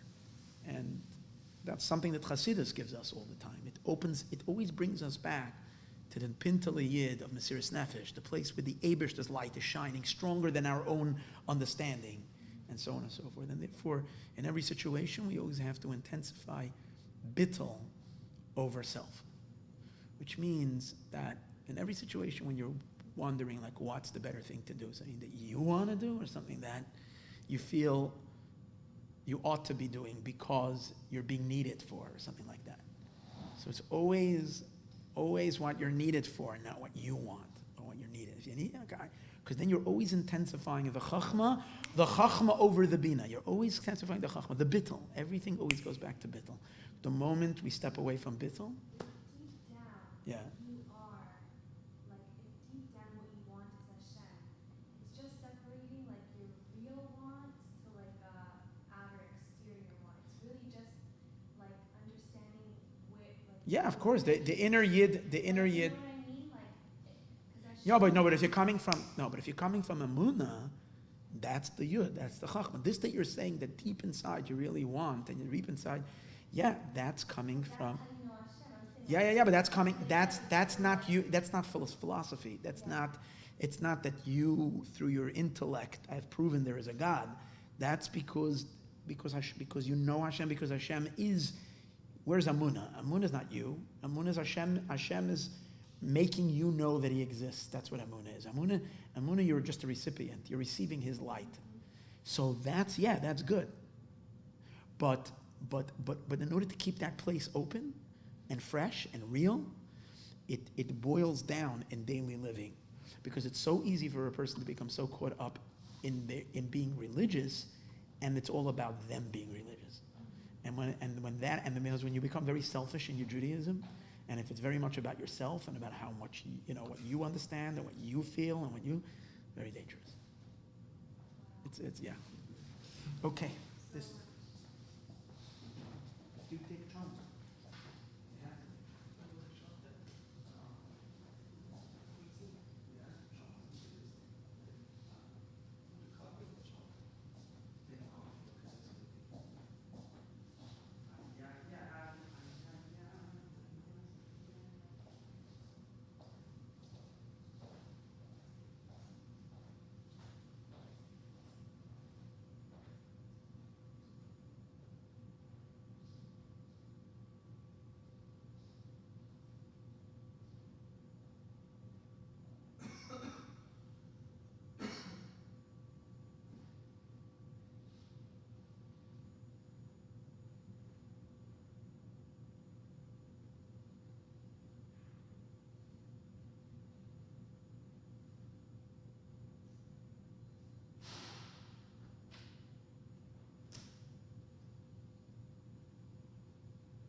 Get some more candies, and we'll be ready to go.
Well, it seems like Leah, I think it's explained in different places. Leah is Pnimius of Dibur, and Rachel is Chitzonius of Dibur. So, what does that mean?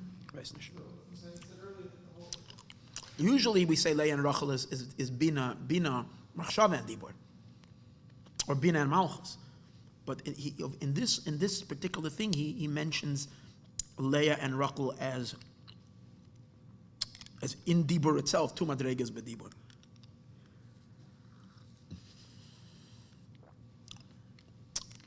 Okay, the Hina Yadua is known. So what he's going to explain over here, he's going to explain the function of Chachma. It's gewaldig. Hina Yadua she'orin seif atzmai hu pashat b'tachlis apshitis. The orin seif itself is simple with utter simplicity. Ve'en bo shinui klal, and there's no changes in him at all.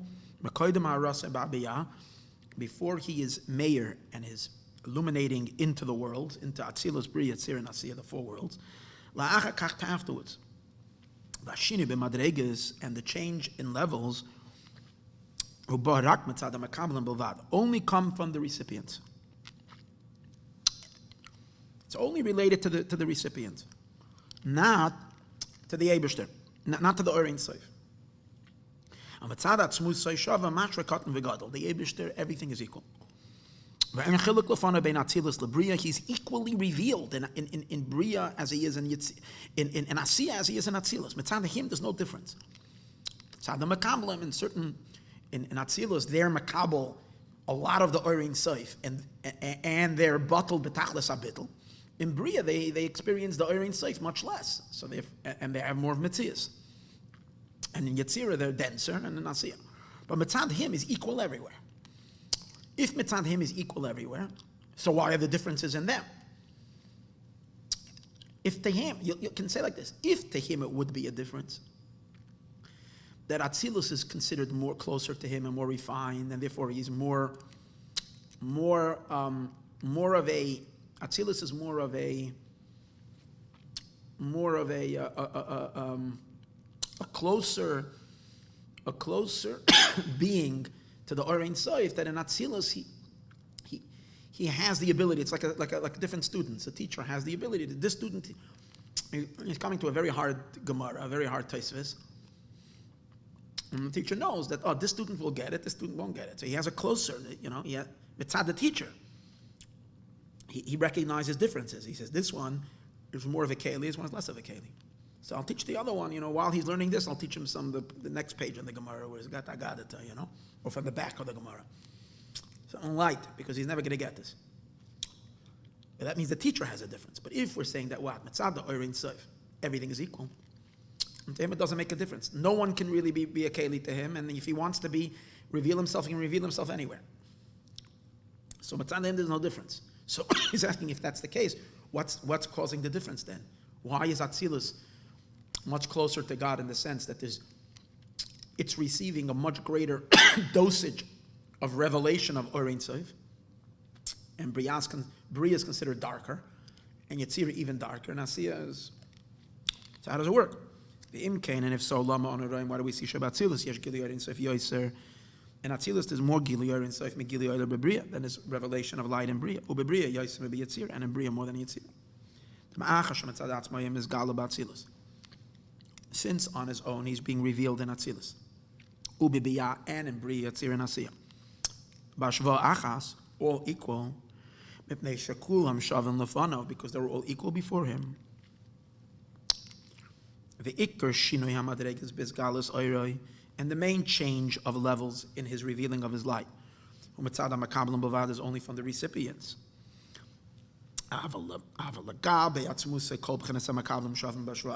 to him himself, all the Makablim are equal. How does it work? Why is it in Atzilus his light is shining more than in Bria? Because Atzilus is higher. In what sense is Atzilus higher? If Atzilus is just as far from him, then Asiya. Because they're all equal before him. What makes Atzilus a Mechutin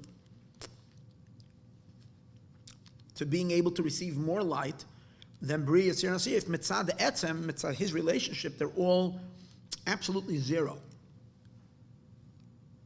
There shouldn't be any difference. So his explanation is, let's see, if the lights to Atzilus, Bria Yetzirin Asiyah, would come directly from Keser and descend as they are in Keser into Bria Yetzirin Asiyah, Atzilus Bria Yetzirin Asiyah, it would flood all worlds equally. Would be no difference between one world and the other. But it's not that way. The way the Or Ein Sof is descending is through Chachma. Since he's mislavish in the inyan of Chachma, Chachma means bittul. So basically, the Eibishter made a condition. He didn't need this condition. He could have made anything experience his reality, even when it's not, even if it doesn't have bittul, even if it doesn't have Chachma. It would be impossible, because it's an impossibility, think about it. To experience God means to experience his exclusivity. To experience his exclusivity, how can you not be batal? If you're not batal, then God is not exclusive. He's not the only reality, because you also exist, because you're a Metzias. That's what the Maggid said. The Alter Rebbe brings this from the Maggid. The reason why Chachma is the only recipient, the only one who can receive the Or Ein Sof, Chachma is batal. Tachlis abital, has no self-awareness. It's like a clean window where light can go by as is. It was not aware that it is even a keli. Just bittul. Since Chachma is bittul, so Chachma is the only one that can receive the Or Ein Sof. Because what's the truth of the Or Ein Sof? The truth of, if you're experiencing him means, I forget, a lot of times people have a conversation, and one person says to the other person, "You're not getting me. I just see you're not at all getting me. You're not hearing what I'm saying. You're not hearing me." The person, "Yeah, I do. I know you're not getting me." And they repeat the argument and say, "That's not what I'm saying. I'm saying something different."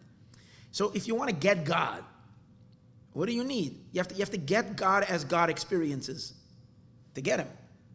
As God's truth is as he really is. Do we know Hashem as he really is? No.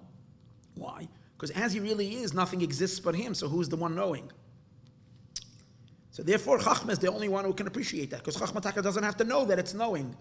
Chachma can receive God's light without knowing even that it's knowing, without even an awareness that it knows that there's only one that's God. It doesn't even know that. It's just, there is something there receiving, but that something it has no experience, so it can truly receive the Eibishter as the Eibishter is. Okay. But that's what, because the Eibishter chooses to transmit through Chachma. Hypothetically, the Eibishter didn't have to use Chachma. The Eibishter could have funneled his light not through Chachma. That would mean that every creature would be in direct contact with the Or Ein Sof, not with the medium of Chachma. So then how's it possible? How would they be Makabel Or Ein Sof? So you have to say it would not be rational, it would not be logical. They would be able to remain a Metzias, be Makabel his truth, be Makabel Einoid Milvadai, really experience Einoid Milvadai, but yet still have a Metzias. It's a contradiction. It's like, it's the idea of Nimna Nimnois. God doesn't have any rules, so yes and no can be at the same time. An impossibility can happen. 2 + 2 could be 5 if he wanted it that way. Even though rationally it doesn't make any sense, you have to say so. Barak upon him, why am I saying? What is he saying? Soif kol soif, the Eibishter chose that the way he's going to manifest in the Nevraim is through Chachma. That means through a system where you want him, you want to experience him, you want to have him, then you have to be willing to acknowledge what he's all about, is that he is and there's none but him. So the more bittul you'll have, the more bittul you have, if you have 2% bittul in your blood, so you'll only have him 2%. But if you have a 10% bittul in your blood, you'll have a much greater experience of Or Ein Sof. And if you have 97% bittul, then you're really high up there in terms of experiencing that emes. And that's the Nakuda that becomes what becomes the decider of how much energy flow can flow into a certain madrega. It's always going to depend on, it's going to be commensurate with how much bittul there is. So mitzad the Eibishter himself, the Or Ein Sof, everybody's equal. No one has any shaychus to him.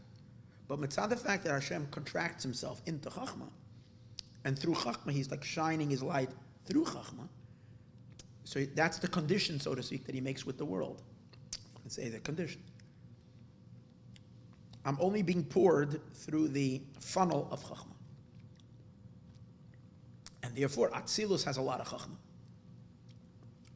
They experience God very intensely. There's a lot of Gili or Insof. Bria has less Chachma. Less Or Insof. Yetzirah has even less Chachma, less Bittul, more Yeshes. And Asiya has hardly any Bittul. Everybody is full of themselves. So the Or Insof is very, very not revealed in Olam Asiya. And what's Torah and Mitzvahs? Torah and Mitzvahs is Chachma. That's what it is. Applying Chachma to the whole world. The moment you apply Chachma to the world, you open up every creature and every being and every entity to the Hizgalus of Orin Seif. And that's where when Mashiach comes, Olam Asiyah HaGashmi is going to be as holy as Atzilus. But we made it that way because we brought the Bittul into the entire world. Okay. Let's read it inside. She would be revealed equally everywhere. Comes the differences. According to the quality of the hispashtus of how much the light of Chachma ba'isa olam in that world. That's how much the revelation of God Himself, the infinite light, will be over there. Because the Eibishter is only mislabish in Chachma. According to the quality of expansion of Chachma, so will be the Gilui of the Orin Sof. If the bittul is a little, so the Gilui Orin Sof will be in this little bit of Chachma, very little. If the Chachma is giving off a lot of itself, there's a lot of Chachma in that Gilui Orin Sof, but so the Orin Seif will be more revealed and more comfortable revealing itself in that place. Why does the Orin Seif misgala dafke in Chachma? Because Chachma has bittul, koyach ma, the power of bittul. And the Orin Seif will not dwell elu b'b'chinas bittul hayesh. The Orin Seif will only dwell in something that's in a state of bittul, and not when it's in a state of yesh, somethingness. Like Chazal say, the Eibishter says about people that are dense, simply means arrogant people. Hashem says, I can't live with this guy. I can't reveal myself. I can't. He's chasing me away because he feels himself, not me. According to the level of bittul that there is in the ma of Chachma, that's how much Orin Sof will be there. So for example, most people have a little bittul. So there's a little bit of holiness in every Jew. The Alter Rebbe says the reason why every Jew is holy, even the most secular of seculars, because even the most secular Jew has bittul. How do you know? If you would put him under the knife at a crucial moment, he would give his life up. If you try to disconnect him, there's some red line he won't cross. Every person is different. He might not know that it means being a Jew, but even he is a red line he won't cross for something that he believes in, which the emes, it's his belief in God. You can distort the mind and convince it all kinds of things, but every Jew has got that. A Jew has a Pikuda that's bigger than himself that he lives for. That's every single Jew. Again, it used to be the mashal that if you make someone shema, today it might not even be the mashal anymore. But there's still a Jew there's something bigger that a Jew dissolves in front of, which really is God's presence. It just might take on a form of saving elephants. But be'etzem, it's rooted in this idea that there's something bigger than me that I dissolve in. Not so in anything else but the Jewish soul. Everything will ultimately protect itself.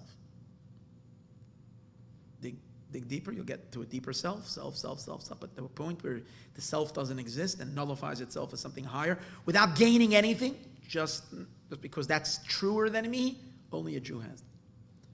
Oh, but that's a person who's very not engaged in mitzvahs. Now, why is it that when a person keeps mitzvahs, he's holier? For sure. person keeps mitzvahs, he's holier than a person who doesn't keep mitzvahs.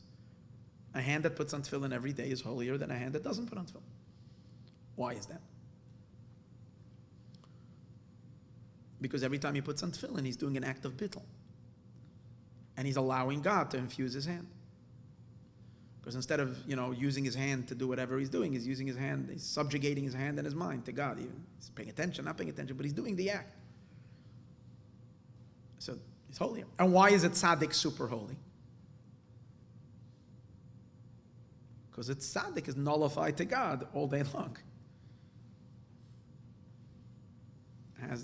A tzaddik has never operating on self-interest. A real tzaddik, especially a rebbe, let's say, he's a merkava, he's a chariot. It's only God's will. There's nothing else to him. There's no self there at all. Nothing. It's a total conduit, total nullification, like Moshe Rabbeinu. Alter Rebbe just said this in time. We just learned it this week. Alter Rebbe says the Avos were the merkava and the Nevi'im, but no one can compete to Moshe, who's like Shechina Medaberes B'Techgrein. He had no nothing of self. When he spoke, he wasn't hearing himself even. He was hearing God speaking to him. So this is the key to all of Chassidus. What's holiness? It fits in English. The whole. The being space. That's Kedusha. And therefore, Yesh ba'atzilus b'chenes gili oirin seif yoisem b'briya. Atzilus has more gili oirin seif in Briya. Lefish ba'atzilus mispashet koyach ma'ashe b'chachma. The power of Chachma is very prevalent in Atzilus. B'chenes bitl yoiser, and it's more forceful in Atzilus to bring about in the entire world of Atzilus greater bitl. U'bebriya ein sham b'chenes bitl shebachachma. And in Briya, it's already a step away. It doesn't have that same clarity of bittul of Chachma. It has a lower grade, the bittul. It's already the bittul of Bina. It's not the bittul of Chachma. And the bittul of Bina is already a much less bittul. It's already a yashstig bittul. And therefore, the entire godly revelation in Briya is severely compromised compared to the truth of how the Orein Seif reveals itself in Atzilus. Only a little ray comes through because even Briya has some chachma. That's why the Orein Seif is there much less. And all that will be understood in all the myriads of levels that there is in all places. The Abiyah of Atzilus, Briya, Tzir, and Asiyah, Gili Orein Seif Baruch Hu, and the revelation of the Orein Seif Bahem and them, b'tzimtzumim rabim v'shainim, how much the Eibishter contracts himself into any given level. The question on every level is, how much bittul do you have? And based on that, God manifests. And that's really a way to gauge in our own life how much God will manifest in us after Mashiach comes. So we're basically, how many times do you push yourself beyond your limits? How many times are you doing what you don't want? That's the secret of everything. It's the surrender to the Eibishter again and again and again. And there can be surrender in external things, and there can be very deep surrenders, deep bittles. A person can surrender an enjoyment, but a person can surrender their entire name sometimes, or they can put themselves in jeopardy. That's a much deeper bittul because their harm that they're kind of bringing on themselves is that they're because they're doing what's right, is that they'll be laughed at. That's a much harder thing to surrender. Your covet is a much harder thing than surrender than, surrendering an urge. So you see, the bittul is being on a much deeper level of their existence. So God is then filling a much deeper place in their being. And so this goes into what types of bittles, millions of bittles, and that's what living a life as a Jew means. Constantly accessing the chachma and living off that chachma energy, and that's the idea. Metam, and explains it, she'ein hislapshus v'gili orein seif. There's no hislapshus in clothement and the revelation of the orein seif. B'chol makam rak al yedei b'chenas masha b'chachma. It needs only through the ma of chachma. That's where the Eibishter will enclothe himself and reveal himself. V'zau she'ama bereishis, with bereishis bara. Bereishis is chachma. With bereishis bara he creates, which means any power, any existence coming out has to have chachma. Kulam b'chachma sisa. Everything that was created with chachma. V'chein Hashem b'chachma yasad eretz. With chachma, foundation of the earth. That's why it also says, V'chachma tichye. Chachma gives life. Because when there is bittul, there is God, and when there is God, there is life. And now we'll understand Pirish Avna Lemishkal. Now we'll understand what that stone is. The Avna, because the stone, first of all, a stone is bittul.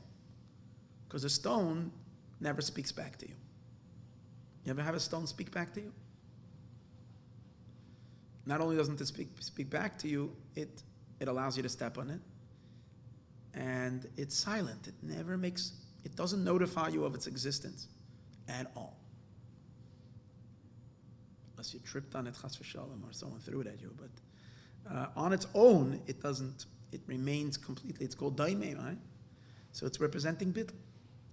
It also looks like a yud if it's a nekuda, if it's a point of a stone. And the avnu hu b'chinas mishkal, and that's why it's also called a weighing. Because the way a person decides how much to put into the bag, how much flour, he's packing up bags, 5-pound flour bags. So he has a 5-pound stone, he has it on one side, and he's weighing against it. If he sees it's less, it's going, the stone is weighing, that means there's too little flour, he adds more. If he sees it's going down more, the flag, and the stone is going up, it's too much, he'll pour out, and now he's going to pack the 5 pounds flour or the 5-pound sugar. Okay? So the same is also Chachma is going to scale how much, the Orin Seif is on one side, how much is God going to imbue himself into anything. It's based on what? On the other side, on how much Chachma there is. Chachma will determine now really Chachma is there in the creation, but the concept that he's using as the analogy is an equivalent to how much Chachma, that's how much the Orin Seif invests itself, no matter where, what, and when. So therefore, this is the scale that the Eibishter uses to scale all of existence, is Chachma. It's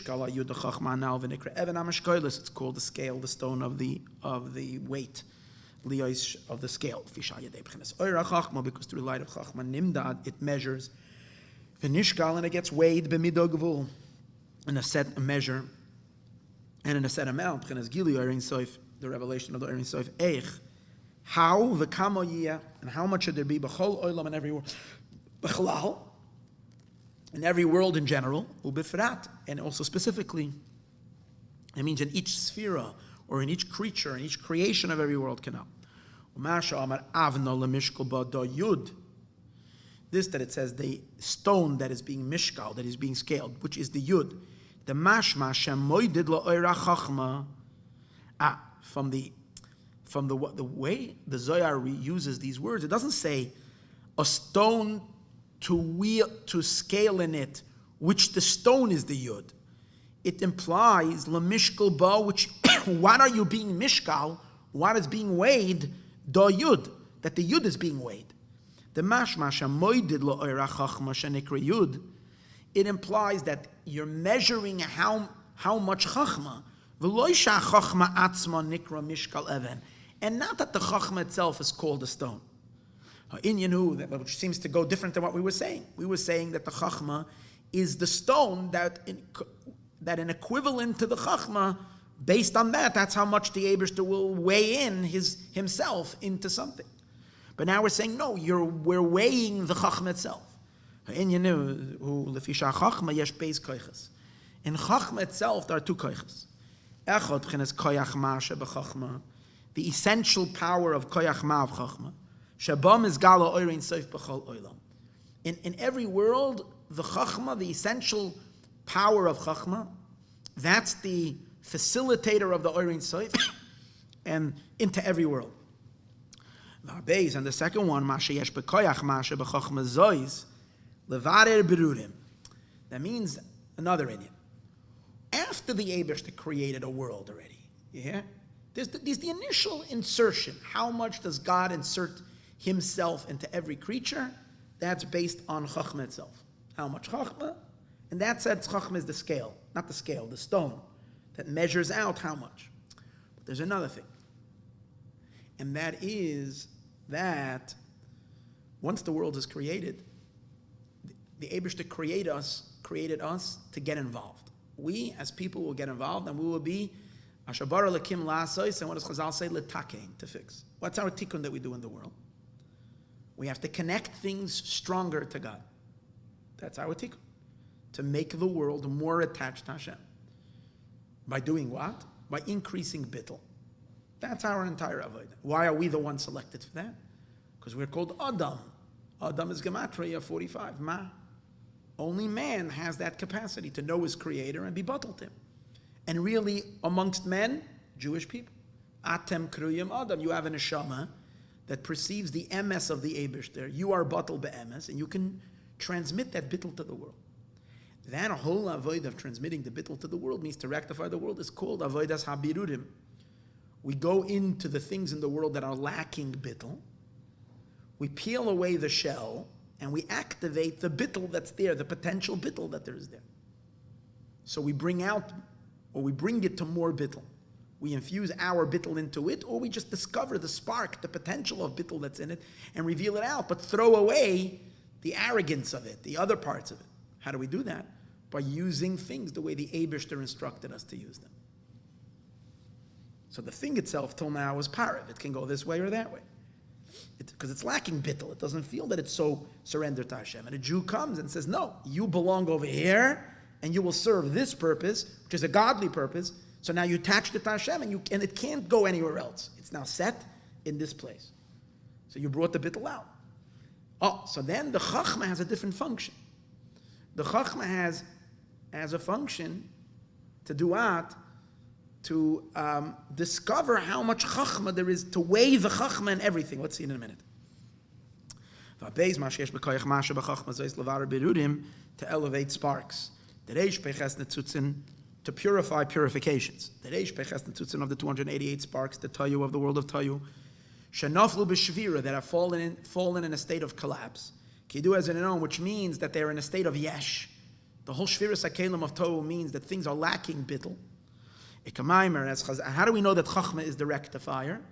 Well, the Zohar says the b'chachma is biridu, that the power of chachma does all the birudim. Only chachma has that power of birudim. Dafka. And the reason is shebechachma dafka is biridu, that chachma. That's why it's so simple. Why dafka, the Chabad Rebbe, has to be the one who fixes the whole world. Because you need the power of chachma to fix. It's so simple. I don't know why anybody didn't think of this. Not anybody, but it can't be any other way. And who's going to be the ultimate rectifier of the world? Chachma. So it has to be from the Alter Rebbe, who's the channel of Chabad. Who's going to make the tikkun. And that's what happened. Go around the whole world and bring out the godly potential that there is. And that's what we see in the world. It's so simple. You don't have to be a rocket scientist to see it. So now, the b'chachma is beridu davka, v'atam sheb'chachma davka is beridu. Why chachma davka does the biru? Hine yuvan b'hagdim will understand inyan hashvira. So let's understand first the shattering in the vessels. She'ikar sharsha, the main root of the shattering, huba came because of why? Because the 7 emotions of Tohu, what happened? What's called shviras hakelim? Because God's emotions went out of whack. What happened? Okay, intentionally, but still. Went out of whack, which means the emotions started becoming self-serving. They were lacking bittul. Sometimes an emotion, you can see it in a person. Sometimes an emotion becomes all-consuming and it destroys the person.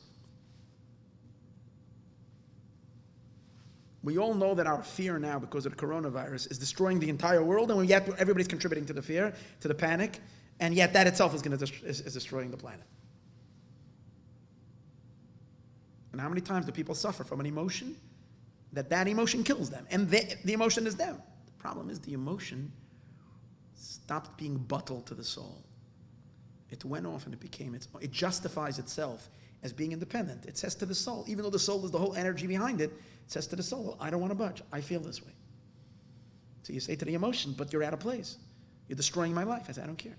This is what I feel. This is really, no way I'm gonna forgive. A person bears a grudge against someone. A person has resentment. The resentment doesn't want to let go. And you tell him, you're destroying my life. I don't want to let go. Because it stopped being bottled to the nefesh.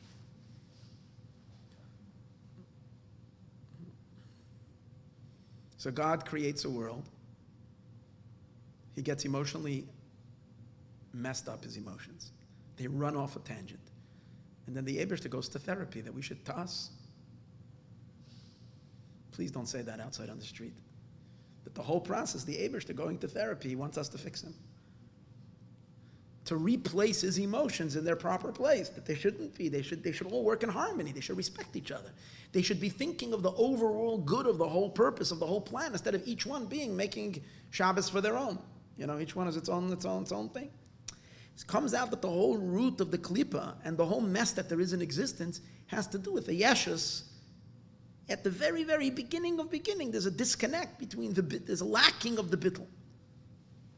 So therefore, chachma, which is bittul, chachma is the channel to be silent, to hear and to connect. Chachma is the rectification of all these stuff that are remnants from that shattered world of Toyu. Comprendo? Yeah. The main problem was that the 7 midas of Toyu were something on their own. They ruled, it says, by the 7 kings of Esav, of Edom. It says, Vayimlach, they ruled, Vayamas, and they died. Shamar no emlech, I will be a king. Elakach naflu lamat, that's why they fell. Oid b'bchenas yesh yoiser. Then they were very subtle yesh, not dealing with God's emotions. But when they fell, you realize once something starts, a small little crack will create a major, major earthquake later down the road, down the fault. A small little thing. So the little disconnect of the midas tetayu create real grubba yesh further down. Till they fell in the world of Bria, the Misham Yipared, that's where Pirud begins, that's where separation begins. This is a reference to the river that goes out of Eden, which splits. So this idea of splitting, which means each part becomes something onto its own.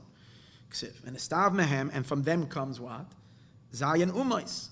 From these 7 emotions, eventually, if you don't take care of a problem, what can happen? If the Eibishter doesn't go get help for his emotions, what will result in it?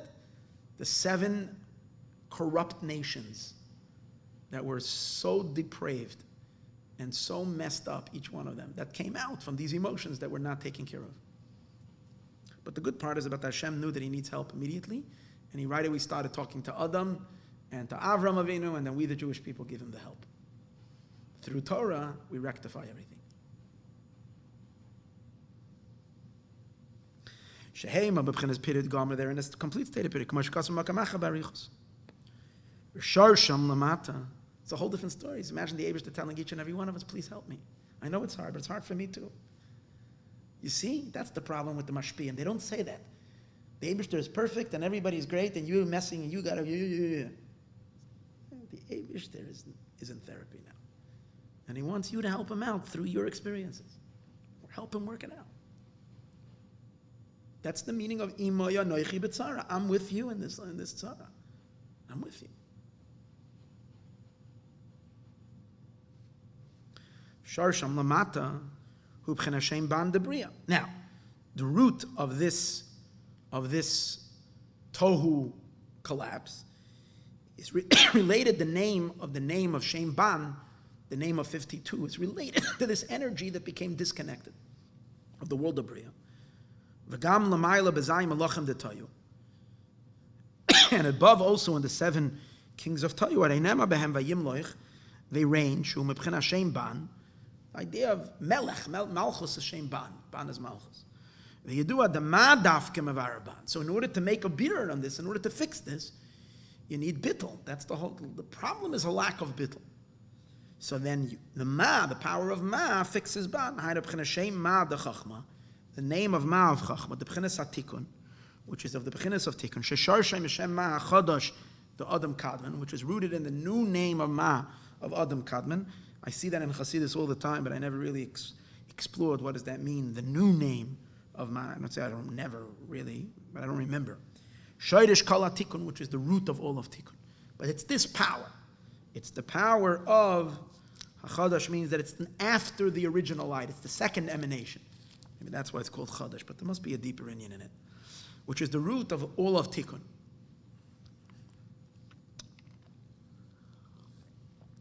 Bir Adavar, And the explanation of the matter is, so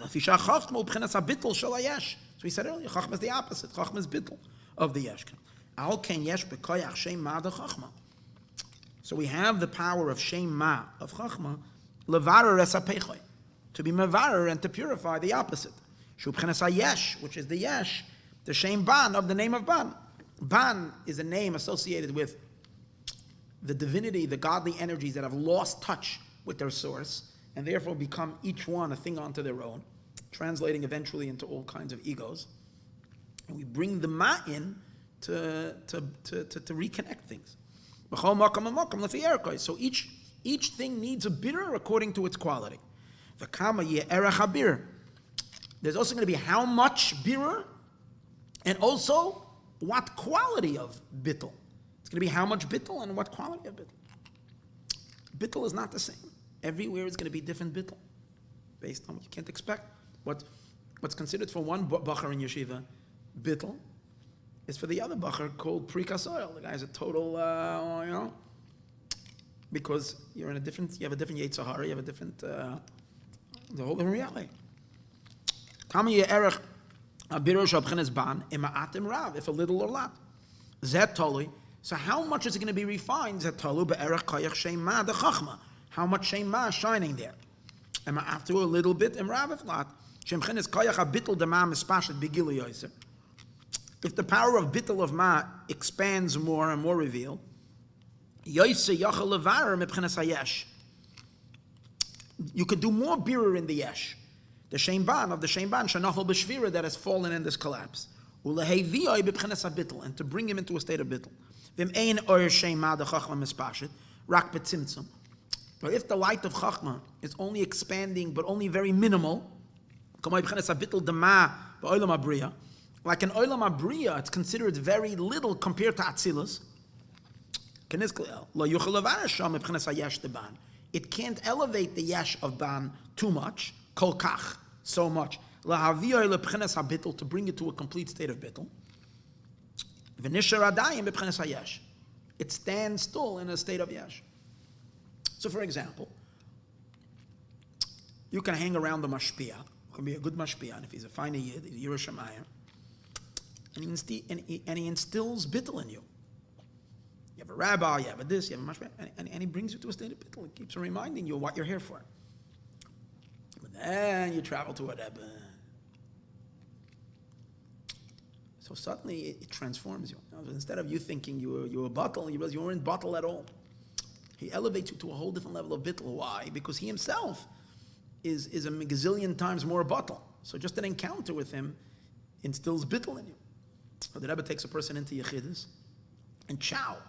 Next thing you know, the guy is moving on shlichus for his entire life, him and his wife, and they're giving up whatever they was dear to them, and now they devoted themselves.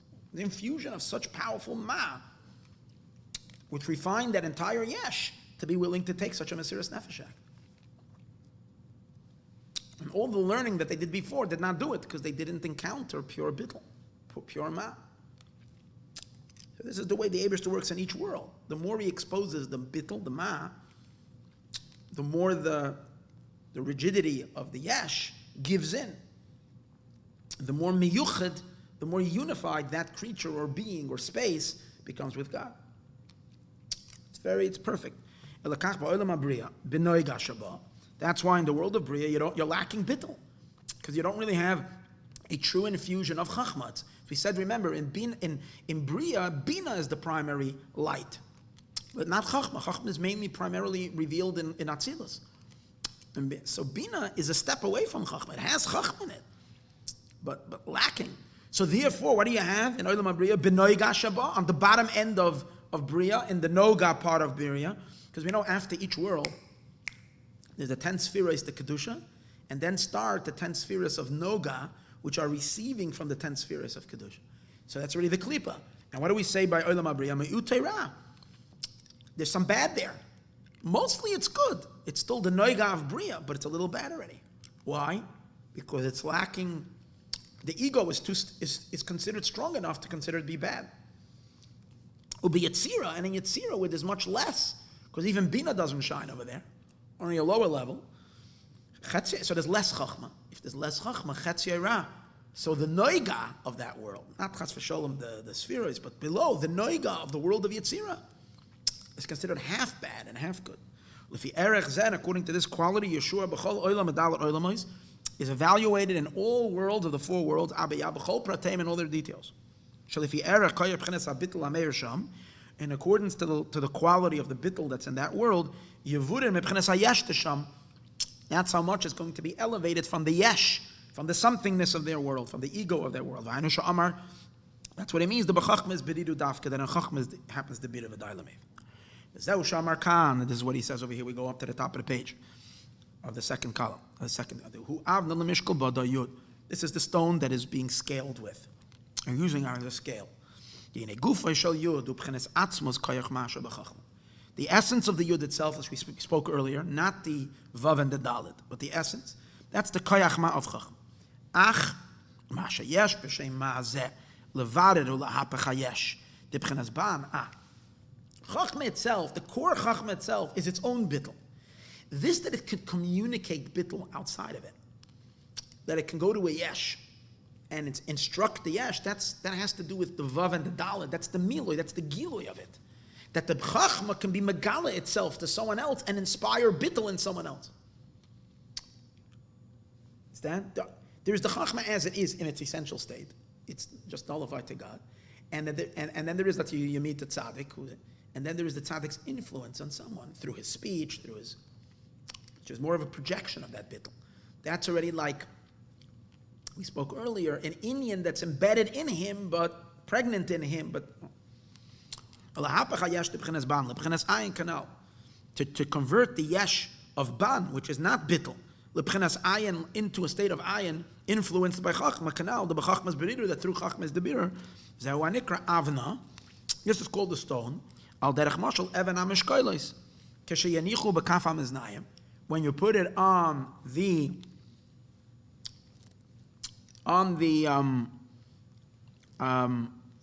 scale, even shemishkola yud litros bilvad, a stone that weighs 10 litros, you can say it's a liter, whatever, it's able to lift a heavy weight, that's sitting, it's lying or laying in the other side, that's weighing 10 liter. But if there's a bigger stone, so it's a heavier weight, it weighs 20 liter, it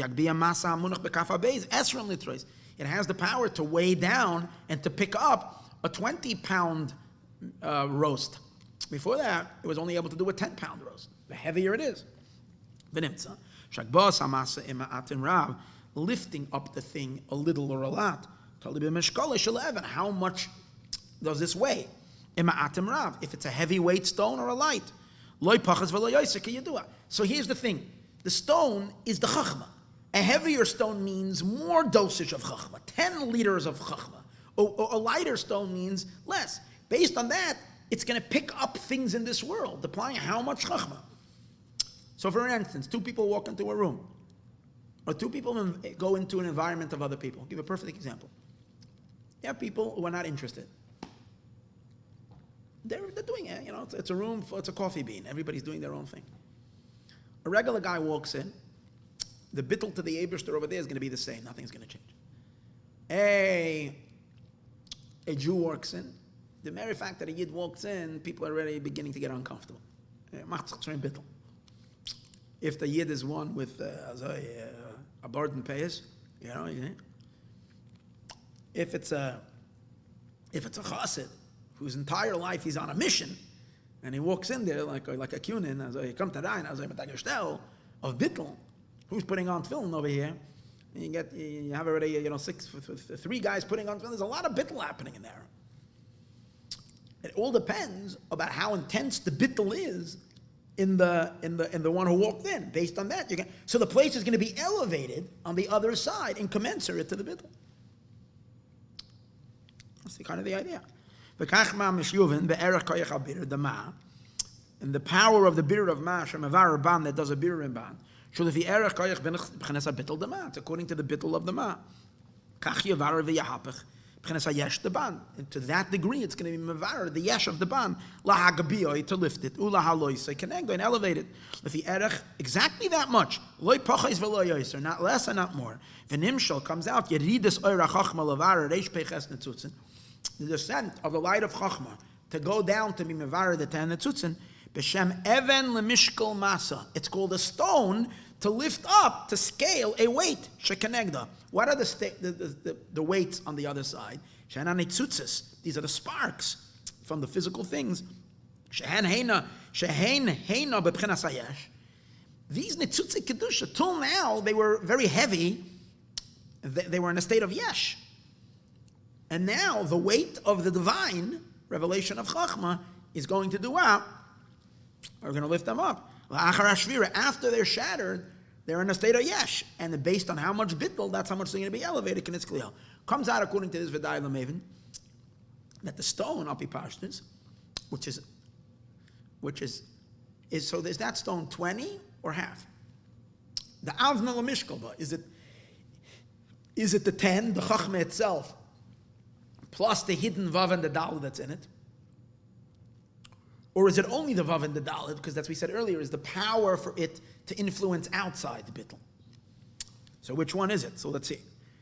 Api Pashta so far, it would come out that it is the Vav and the Dalet.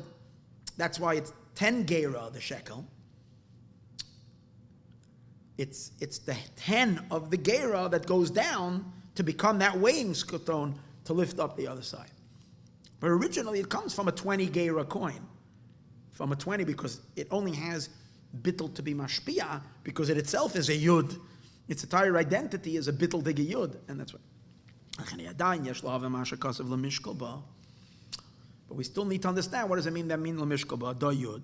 The mashma shahayud nishkal b'mishkal zeh, that the yud itself is being, according to this, we're still learning that that the yud is weighing something else. The yud is the chachma, the weight, that's doing a bitter and something else, but here we said earlier that the yud itself is being scaled. The yud, that nishkal b'mishkal, that the yud itself is being weighed. And the answer is, you're not weighing with the stone. You're weighing with the stone, the meats or whatever it is that you're putting on the other side. That's what's being weighed. The nitzutzas are being weighed, not the stone itself, not the bittul. The Toyu canal. No. Ha'inyan yuvam b'hagdem es hayadua. The idea will be understood by first prefacing something that is known. Sheyesh b'chenes kav amida. There is a special measuring. Remember, we learned this in the summer when we learned about Kate Sam L'Choshech, that the Eibishter puts an end to darkness. So we learned about this kav amida, that everything begins with this measuring that measures the entire system of how much lights are going to be in each level, how much revelation. Hanikra mashchasa. We learned about it then. It's called, if you remember, we learned that it's called mashchasa. And that's the source for all measuring. Sheyesh lug, for example. There is different weights. There is a lug and v'kav. These are all different weights that the Gemara uses. In those days, they used. There's a lug, which is a liquid amount. V'kav, and a kav, I think, is a dry. V'sa is also a dry food weight. V'hin is again a liquid. V'ama, and an amma is a measure. Lalach v'yavish. And for liquids and for dry. I don't know what he means by amma. Shakol eila midos ktuvos. These are all set measures. V'amnam. But that's after what? But then there is the measuring. See, these are all, you come in, you're buying measuring. You're buying already the spoon, they have the spoon that you put, this is for just half a teaspoon, this is a teaspoon, this is a tablespoon, and you have all these things. If you have a normal kitchen where you're cooking, you need these measuring things, okay? But then there's the company that made them. In other words, you have it itself, but then, the company itself didn't make them up because they were basically following a certain metric, certain system. We have a different system over here than what they have in Europe. No, there's the metric, what do they call it? Metric system, and there's the other system. But upon them, the system was created already. But then there is the one who decided how much these things are. It was decided by whoever decided it. We're living in a world that we can't make such original decisions anymore because these things were decided already. All right, but upon them, there was a time that someone decided. Who is the one who made these measures? That's called the source of all measuring, with which he is measuring. The same as above. This measuring is the gevura that is all the way up in Atik Yoimin and Pnimius HaKeser. Which we learned about it, and down in the summer we mamish learned about it a lot. That is enclosed in the. See, Chachma has that ability to discern and to demand the bittul. Chachma is bittul. Because in Chachma, in its primordial state of Chachma, Chachma is already, the Giluy of Chachma is the first flash. The Pnimius of Chachma is the potential for Chachma while it's still in the Nefesh. So that's called Chachma Shebekeser. It's the Chachma Hanelam. It's where when you recognize you have a certain flash, you recognize it came from somewhere. It came from your Nefesh, but your Koyach HaChachma that's Behelim in your Nefesh. So in Chachma Stima, there is an enclosement of something deeper even than Chachma Stima, which is Chachma Shebekeser, in the Chitzonius of Keser, is something from Atik Yoimin, which is Pnimius HaKeser. What element of Atik Yoimin? Gevura of Atik Yoimin. And that's because mitzad the chesed of Atik Yoimin. What's Atik Yoimin? Atik Yoimin is the level of pleasure. The level where the Eibishter has a pure pleasure of creating Ein Sof. And if there would only be a pleasure and without any gevura in it, then there would never be any what? Any medidas. Nothing would ever be measured. Everything would just be the way the Eibishter is. And that's believable, everything would just be, let's go. So the idea of setting limits, it all begins at the very, very quintessential. That means that in the pleasure itself, the Eibishter wants, and he wants it b'hagbala. And obviously this goes infinitely deeper than what I'm saying now. And not just what I'm saying now, which I will ever understand, but something. This is the source of all medidas. The noisen kitzvah, and this is what gives a measure. L'chol midah to every measure. Mi madad b'shi'olei mayim. Who is the one who measured b'shi'olei? I think means with his footstep. Mayim, water. So this is this level. From this very high level of kava midah, nimdad kitzvah or gvul. This has set the measures that the Eibishter decided, for example, in the Beis HaMikdash, that he wants to have a hin and a kav and a chatzi kav, and for karbanos he wants to have revi'as ahin. So that's already, the fact that he even set these being the measures is coming from that very, very, very high place. It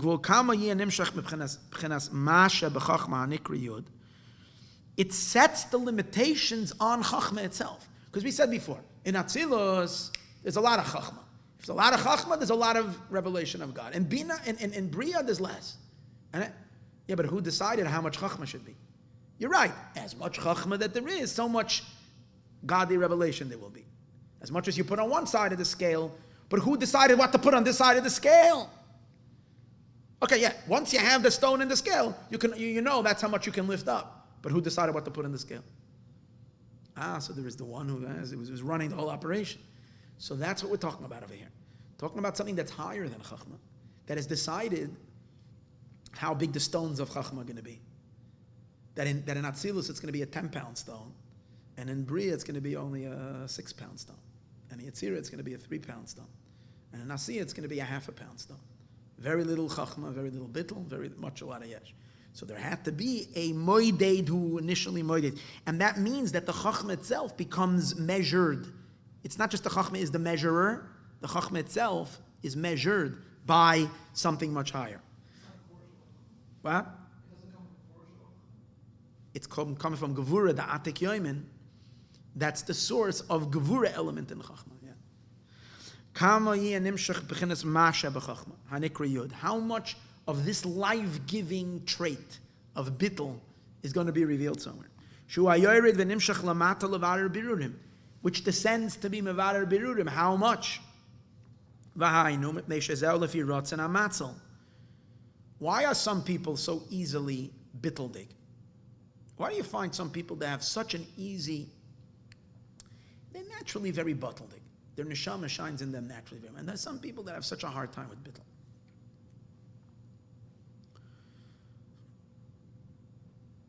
God wants them to be Mavara their life and the other person to be Mavara their life. So how come he gave? The answer is, in that part of the world and in that environment that this person is living and the stuff that Hashem only wants a little bittul because he only wants a little bit of it to be elevated. And in the other person's life, he wants a lot of bittul because he wants a lot of it. Why? Can't explain. There's an infinite depth to this that no one knows. Here Hashem wants more bittul, here he wants more. Now again, we don't know how much bittul the Eibishter wants of us. We need to do as much bittul as we're possibly able to and go beyond that. But the circumstances in a person's life and the temperament of their soul and temperament of their temperament or their state of mind and exposure to Chassidus and is all dependent on how much bittul the Eibishter wants them to have, based on how Hashem wants the Nitzutze Kedusha that they're in charge of, that they have access to be elevated. Some sparks are not ready to be elevated yet, and even if they're being elevated, they're elevated only 3%. That's all Hashem wants. He doesn't want more. It's not like just one expectation from everybody. It's not. It's very, very nuanced. As he says, look over here. How many sparks of toyu should be fixed? According to that, he will measure. In other words, as much as the part of your life that he wants you to bring bittul in, and how much you need, he fills you up. Like before the neshama comes into this world, he fills you up with bittul. He takes you to the fuel tank and he fills you up with Exxon Koyach Ma fuel. And some people get a big tank. Some people get a chatzi tank. They get a very small tank of bittul. And if the Eibishter wants a lot of nitzutzes, Mishemban, from Shemban, Yimded Midameruba, he will let down a stone, as we said earlier. How pure did the Eibishter want Olam Abriya? He obviously didn't want it to be as pure as Atzilus, because then it wouldn't serve its purpose. He wanted it to be coarser. So what kind of bittul did he allow go into that world? Less bittul. He allowed, as we said earlier, a 10-pound stone, or a 6-pound stone, not a 5-pound stone of bittul. B'bchina Shema, he gives a bigger dosage of Shema, so it should bring more revelation, till it will elevate and through its power, harav, with its great power, hanitzutzes harabim, it will do a huge biur, it will bring a big return on God's investment. If the Eibishter doesn't want rak bebitter ma'at, sometimes Hashem wants only a little bitter, yamshich b'miyot, he will insert only a little bit of chachma. V'hainu mamish kamashal avna lemishkal. It's mamish the mashal of the stone. Shemanichana even b'mishkal, you put the stone into the scale. Mechavin k'fi erech sharoit simla halis masa. But what kind do you put in? It's not like, oh, there's a 10-pound stone, I better go. No, it doesn't work that way. You putting in the stone l'chatchila, which one do you want? You have them all lined up behind you on the ledge, and you're picking them off. You say, oh, now I want a 5-pounder. Now I want this. So the Eibishter does the same thing. Sheyesh lahalis masa b'kaf hashniya loy pachas v'lo yoyser, not more, not less, and not more. Keniskal achamoideid, but the measurer hu b'chinas hamakar limdoid mishkal even. That's the source to the set amount of weight that the stone has. Kifi hametz tarach, according to what he needs. Lahagabiyah lahalis masa, how much he wants it to be elevated. Ima'atim rav, if a little or a lot. Kacha matzil. So too, this is considered the emanator himself. This is not the job of chachma, this, that. That's already the powers that are emanations. This is the emanator himself. God himself, what does he want? And based on that, he allows the emanation of chachma to be the instrument of that bittul. The Eibishter himself, the emanator measures the ma'al chachma. B'chol daled oilamois ta'abiyah. In all 4 worlds of Atzilus, Bri, Yetzir, and Asiya. Lefiyah metztarech, according to what is needed, levarer misham, in order to elevate from their nitzutzes, sparks, ima'at imrav, if little or a lot, canal, as we said earlier, v'day lemev. And it is enough to those who understand. Zau sh'amar, and this is what it says, avna lemishkul ba, a stone to weigh in it, da yud, which is the yud, perish yud, bilti miloi, vav dalid, because the yud without the miloi of the vav and the dalid, hu b'chinas ma the chachma canal. That's the ma of chachma itself. V'yesh b'chachma beis madreges, and then chachma there's 2 levels. Ha'echad b'chinas koyach ma sheba, the koyach ma of its own. Gilui Orin Soif B'chol Olam, that which initially the Orin Soif through Chachma is revealed in every world. V'hu b'chines ha-bittul shebechachma mitzad atzma. This is the bittul of Chachma that is on its own canal. That Hashem initially inserted Chachma into everything, depending on how much Chachma you have. Be'etzem, that's how much godly revelation you receive from the very beginning as He creates you. V'abeis ma sheyesh b'koyach ma'azeh. There is the power in Chachma. That means we can use our Chachma to influence bittul and things around us and people around us. Lated lamata, to go down below. Levarer b'chinas yesh canal. To be mevarer the yesh. Hu anikra avna, and that's called the stone that's being lowered down canal. O mevuer lamaila, and it is explained above, the b'chinas ma sheba gili orein soiv, hu b'chinas habittul, that the ma, which in the ma is the revelation of the orein soiv, which is the bittul, v'hu hanimshach v'yored lamata levarer berurim. And this is what goes down to be mevarer the berurim. V'zeh avna lemishkal ba da yud, shenishkal ba avna zeh. And this is what goes down. So that's the stone that goes down the yud. Shenishkal ba'avna zeh mido v'kitzva. It gets weighed with this stone, a measured. Mibchenes bittul dema shebiyud bilti milui. Mishum delefi erech koyach ma be'etzem kach erech koyach yeridas elamata levarer ematim rav. In other words, in accordance to the first yud, the yud has two yuds.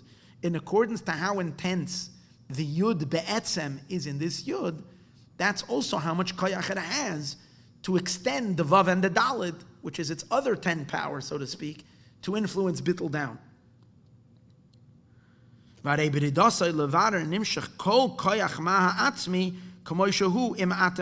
Also, based on that, hold it. Based on that, the power that we're talking about is a 20 gera. We're not weighing with a 10 gera, we're scaling with a 20. Because it's true that it's the lower 10 that goes down, but that's being based on how much bittul you have be'etzem.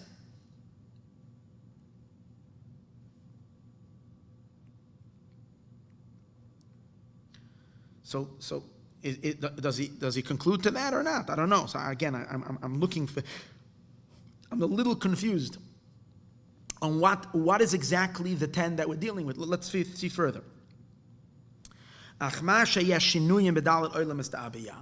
this, that there is changes in the four worlds. Shabbat Silus, Ma Zebegili Yoiser, Mebebria, that in Atzilus the Ma is more revealed. That's even for something higher. In other words, the Chachma is deciding each level. But what's deciding that itself of how much Chachma? That's because there's something higher. Oh,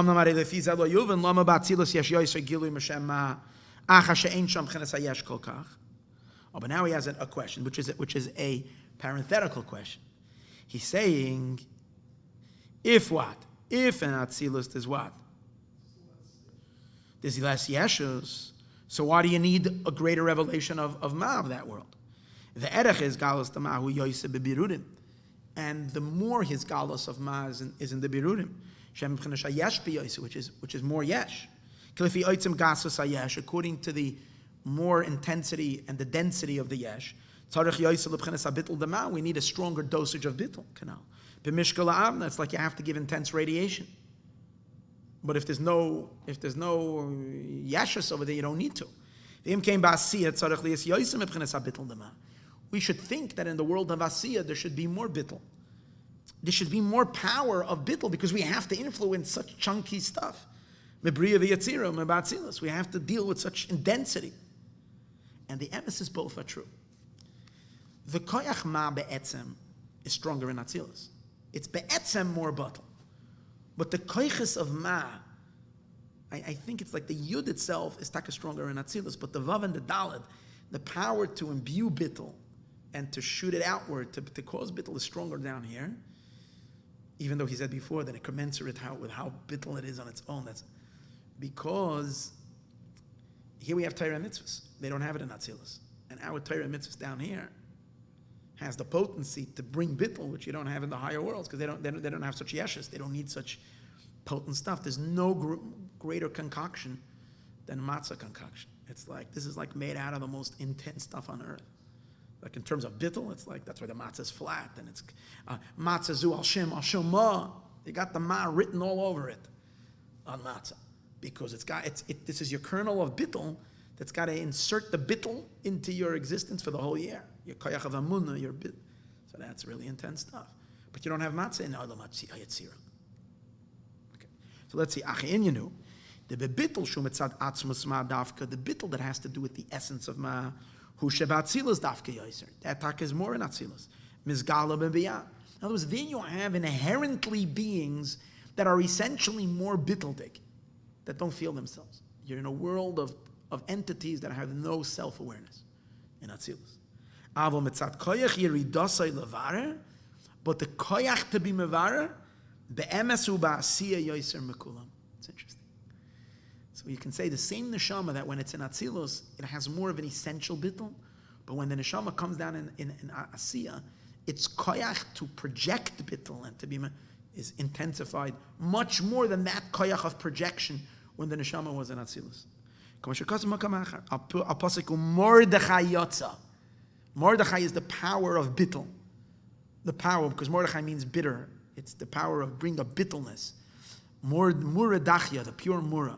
Mordechai yatsa, Mordechai went out. That means when he goes out into the lower worlds, sheyesoid Abba mevarer b'biyadavka. That the yesoid of Abba, Mordechai's neshama, is rooted in the yesoid element, the connector of Abba, of Chachma. That means he transmits Chachma energy.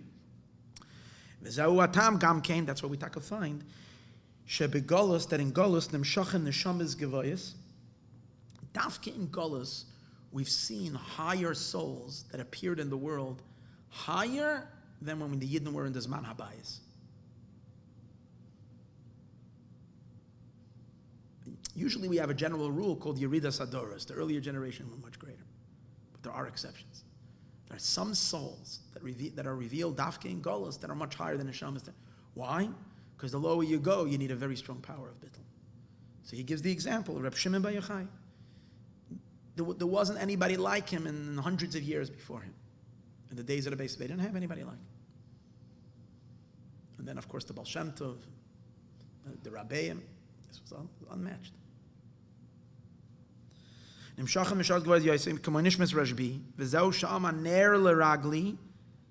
the candle, the lamp to my feet, dafka when the Knesset Yisroel is holding by the level of feet, you need a very powerful lamp. The varecha shebe ikvis mashicha, the dafka in ikvis mashicha tzarich lebiur the ma yoser, you need a stronger power of ma. Ki hine tzarich lavi beslapshus beyoser, because you need to become more enclosed in the world. In order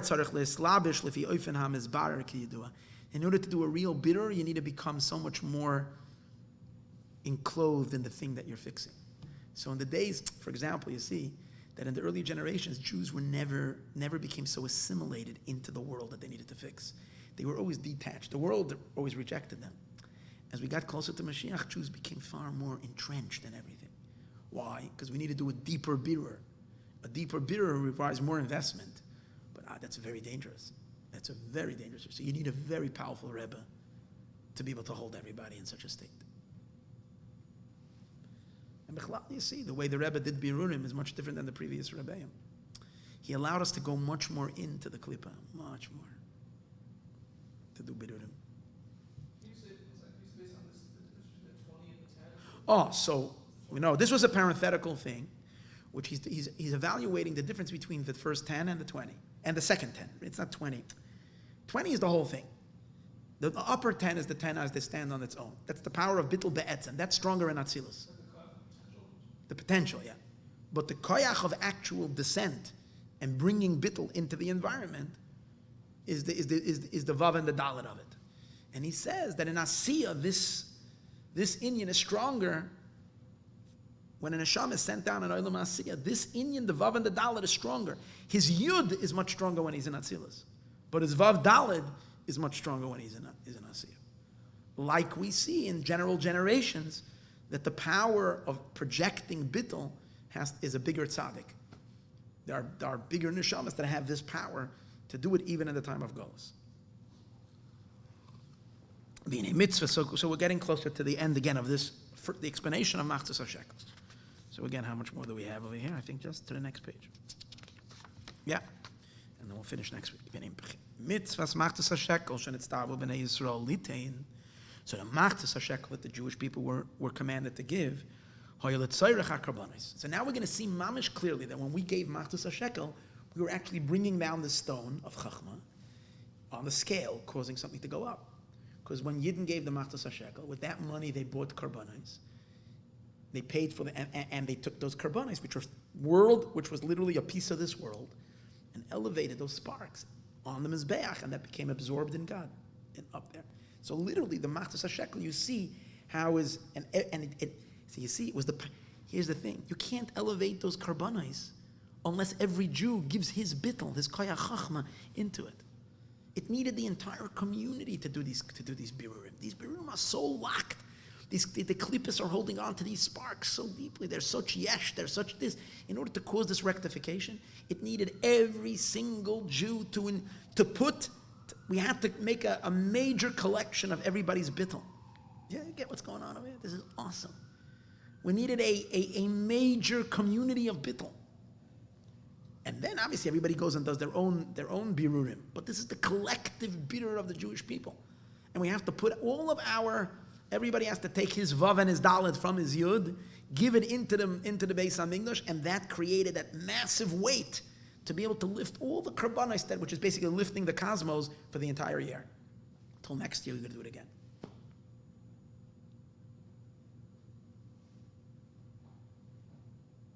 It's the power of bittul that a yid is going to give, invest in the activity of elevating the world of Biur Olam. And what else was it used for? L'tzorech ha-karbanos, u'l'tzorech adnei ha-krashim.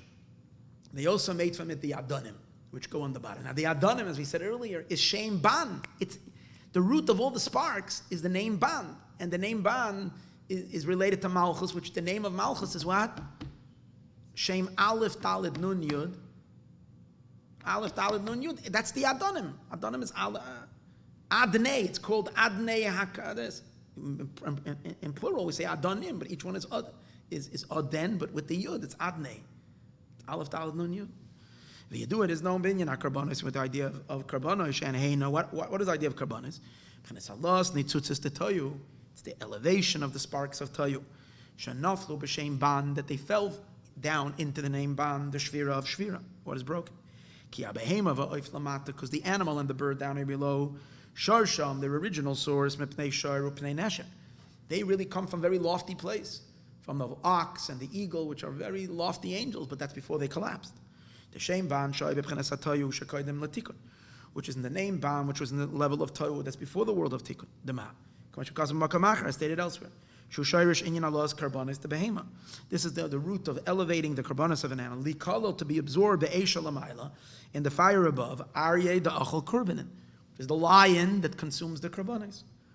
That means the lion from above is Hashem that's lifting, that's absorbing these sparks. Chein inyan adonim, and the same is also the adonim, the sockets, the karshei mishkan, to the beams of the mishkan. Hulamaila, above, what does this represent? Kamoy b'chena shem ban. This is the name of ban.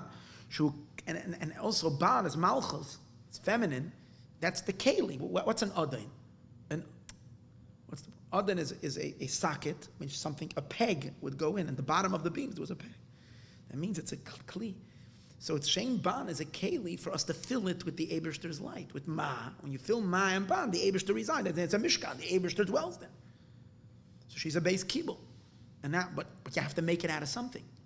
In order to be able to lift the silver, the materials of this world up, and to turn it into a keli for elokos, that it should be elevated, you needed to give the Machatzit HaShekel. You needed to give your bittul into it, and that's what enabled it.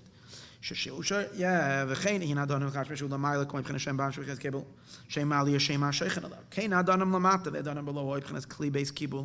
were a keli, a receptor, ela krushim, to the krushim. Shehem b'chenas ma. The krushim are ma. Why do you see that? Because they're called atzei shitim oimdim. Oimdim is like we stand by Shemona Esrei, in a state of total bittul. So ma is total bittul. So the krushim represent the name ma, and the sockets represent the shem ban. It's the marriage. That's why it says oz yiranenu atzei hayoar. Then the trees of the forest are gonna dance, are gonna sing. Why are they singing? Because it says when did they sing? the day they put the beams into the sockets. Because that's the purpose. The purpose of Shem Ma is to go into Shem Ban. Yichud Kutsha B'richu Shchinte, elevating the Shechina. This is everything. Kamashakasa b'Zohar al-Pasuk Atei Shita Moim, them stated in Zohar on the Pasuk Atei Shita Moim. V'yine Kadeshi Yibchenes Chibur Ma'u Ban, in order for the Ma'am Ban to attach. Zehu al Yedei Yud Chachma. The Yud of Chachma has to make the Shidduch. It's the Shatchen. This is the one that can unify the two. Ki b'Chachma is beriru Dafka. Dafka through Chachma can you cause this Biur? V'yine Mavu Elamayla Sheyesh b'Chachma Beis Madreges. We said earlier that Chachma there's two levels. Ha'achad ha'Yud asher bilti milui vav dalet. One is the Yud that's without the milui. This is the koyach ma that's in essence. And the second one, milui vav dalet sheba the vav and the dalet. We need to draw down the ma of chachma that is in the essence, in accordance to what, to how much needs to be elevated from the ban detayu. Ukamashal, as we said earlier, even hamishkoilos canal, like we said before, the stone. The pirish avna lemishkol ba do yud shahayuda atzmi the chachma nimshach b'mido lefi hamitzdarach. So this is a little confusing. Seems to be saying that we're not pulling on the vav and the dalet. We're pulling on the yud itself, because in accordance to how much we'll need to elevate through the vav and the dalet, we need to first tap the yud itself. Because that's where the essence of the bittul is. So we tap that bittul, and we're being mamshich that, I guess, through the vav and the dalet downward, to be able to cause the elevation on the other side. Again, the words are not so clear. I mean, it's not so clear to me. No, it's not clear. Let's see if it gets clear. That's what it means. The Jews gave the Machatzit.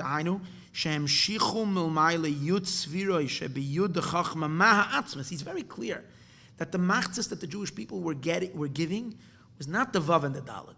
It's the Machatzit. It's the half of the essence of Chachma Atzmi, that it should come down, so that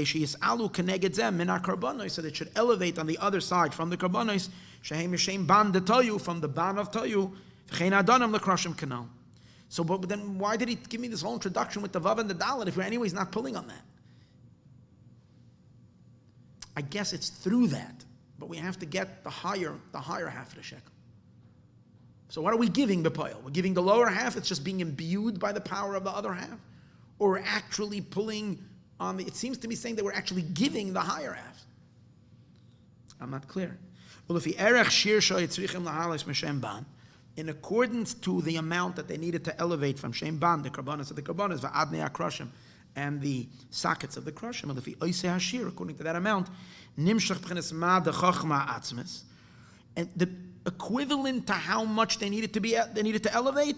Based on that, the Eibishter measured how much chachma to release b'machatzit HaShekel shenosnu, in the machatzit HaShekel. How much of essential chachma is the Eibishter releasing into their machatzit HaShekel? Every person in accordance to how much the Eibishter wants his impact on what's going to be elevated. According to the state, the weight of the stone that's being put on one side, according to what you want to elevate on the other end. The one that's weighing it, he needs to know exactly the amount, according to the amount that he needs to elevate, so he's going to put the stone down. And he's going to cause them to become even. Once he knows they're equal, then he knows he measured it out well. One is not added on. The stone is not weighing down over the flour, or the flour is not weighing down over the stone. I feel the culture, even a tiny bit. If one of them will be more than the other, then it won't be equal the same. One will be more than the other. With this kav amida that's at the beginning,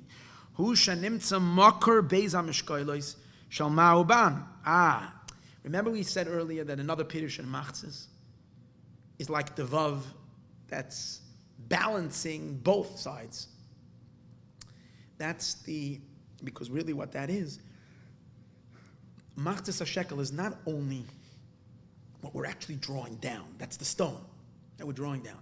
The Machatzit is included in the Machatzit HaShekel is the one that's going to make sure that both scales are even and so on and so forth, and deciding what he's putting down based on what he wants to lift up on the other end. That means that in the including of the Machatzit HaShekel that Jews are giving is not just the level of Chachma, but the level of Pnimius HaKeser, the Kava Mida, that initial measuring power that's measuring it all out. That's what we're touching on when we're giving Machatzit HaShekel.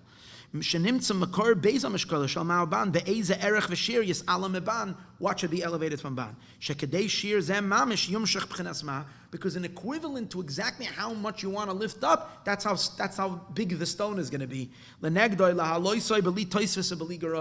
elevate it without any addition, without anything missing. That's the second explanation of Machatzit. It divides them both equal. That in this, it means that he takes exactly the amount of ma that is needed for this dosage of ban in order to make them equal.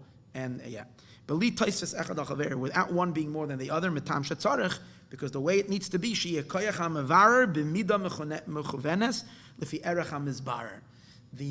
hamevarer, the power that's doing the biur, has to be exactly fitting to that which is being fixed. Which means that when we think about ourselves, that God, our neshama is the stone, and all our challenges, sometimes we think that that our weights that we're trying to lift, we don't have enough weight in terms of neshama power to overcome it. We feel like we're not equipped to deal with all of our mishigas. And we have to realize that the Eibishter scaled it out exactly. That, like the Gemara says, "Lafim kamla shichna." According to the camel is the load. That's the way it is. So the Eibishter gives you exactly the amount of ma you need in your neshama to do your biur that you need to do. If not, it won't work. Or you'll fix more than you're needed. If the power of the mavarer will prevail over the mizbarer in a way that it's too much, you're going to cause too much of a fixing. The thing is going to become too holy. Sometimes you make someone too holy, and then you can't handle them anymore because they became so holy, right? It's like you leave them in the oven a little too long, right? They come out a little too baked. The Eibishter sometimes wants us, where we are, not to become a little too frum. And then forget it, there's no fixing it anymore. Or if you didn't make the biur enough, if the thing that's being fixed prevails over the fixer, so it doesn't allow itself to be fixed enough. So it has to be perfect. And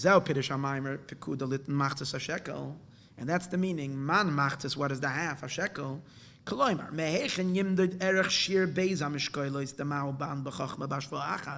How is this going to be such a perfect biur of ma and ban exactly? That's why he says like a half a hin. There is a vav between the two hays. There is a kava mida. Shugam came b'chenes vav hamoided, which is this vav that measures shir lachlik pesach halukas alolu b'shva achas to make it exactly weighed out exactly. And how does he do that? He divides the shekel, which is called kodesh of chachma, hakoidel esrim gera, that includes 20 gera. Shehu yud b'miloi, which is yud in its fullness, sham beis pamim yud, which is 2 times yud. Spherois canal. So we said the essential spherois and the lebeis chatzon shav. He divides them into 2 equal halves. The yud without the miloi that's doing the biur is only a yud on its own. V'hamiloi gam came vav dalet, and then the miloi is also a vav dalet. Shu hamizbarer bekarbanos keyotzen. So now he suddenly flips the whole thing around. The yud is what is being picked up. Wow, the vav dalet.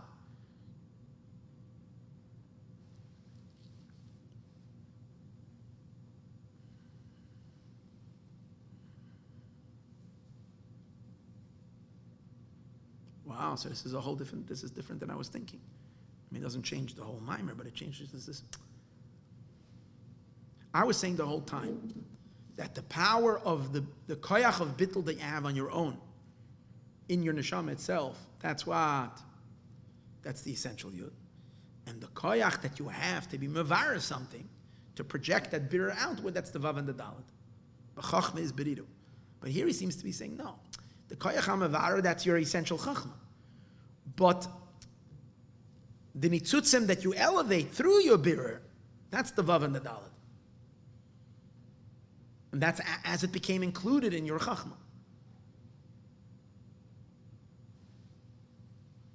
So now it makes more sense. Say, Yitno, what you're giving is your 10 koiches hanefesh, your original 10 koiches. That's what you're investing. And where's the other Machatzit HaShekel? The other Machatzit HaShekel is what's going to come up on the other end. The nitzutzim that are going to come up is going to be commensurate. That's why it's also going to equal 10. So really what we're giving is the upper side of the Machatzit HaShekel. The lower side of the Machatzit HaShekel is really what's coming out of all of our birurim that we do, the karbanos, the adonim. That's really the other half of the Machatzit HaShekel. That's the vav and the dalid that's being mizbarer and included in the yud. Again, he wasn't mashma so earlier, but here it's mashma so. So, yeah, it's a foreign thing. Yeah, but the woman is the yud itself. So that doesn't make any sense. It's not a lot of klipa covering it. It's embedded in you. It's the koyach that's in you. So that's I'm not exactly clear. Ki avav dalet shebemiloi hu b'chinas hamidois v'hadibur shenichlal b'chachma that are included in chachma. And he says clearly, v'hainu halos nitzutzis t'toyu miban. It's the elevation of the nitzutzis of toyu of ban shenichlal b'ma that became included in ma b'karbonos v'adnei akrashim. So that's the vav and the dalet. The vav and the dalet is what is being now elevated and included in the yud. Which you took from this Machatzit HaShekel. So they're the other half of your Machatzis. Machatzis HaShekel shenosnu, but the Machatzis HaShekel that they gave, hu shemshichu mebchinas hayud shebilti milui. They're mamshich from the yud that doesn't have a milui. Sheyesh bekoichoi lahalois ban, momata lamayla, that has the power to elevate ban from the bottom up, as we said, kinis kliyah. V'hainu shemefarish avna lemishkel ba da yud, the stone to weigh in it, which is the yud, shuhu Machatzis HaShekel, the yud bilti milui. Shenosnu kedei shir ametztarech levarer bekarbonos kanal. Aval zeh rak b'chinas hamshachal mamayla kedei levarer. Lechein eina b'milui vav dalet. That's why it's not in the milui of the vav and the dalet. Ma'ashekin HaShekel b'shleimus k'moi shuhu nemer esrim ged HaShekel da yod b'milui davke kanal, because this is the whole thing. Because this is the full shekel. Is after you're done, it makes a complete shekel. But I want to go check a second over here, in the initial words over here.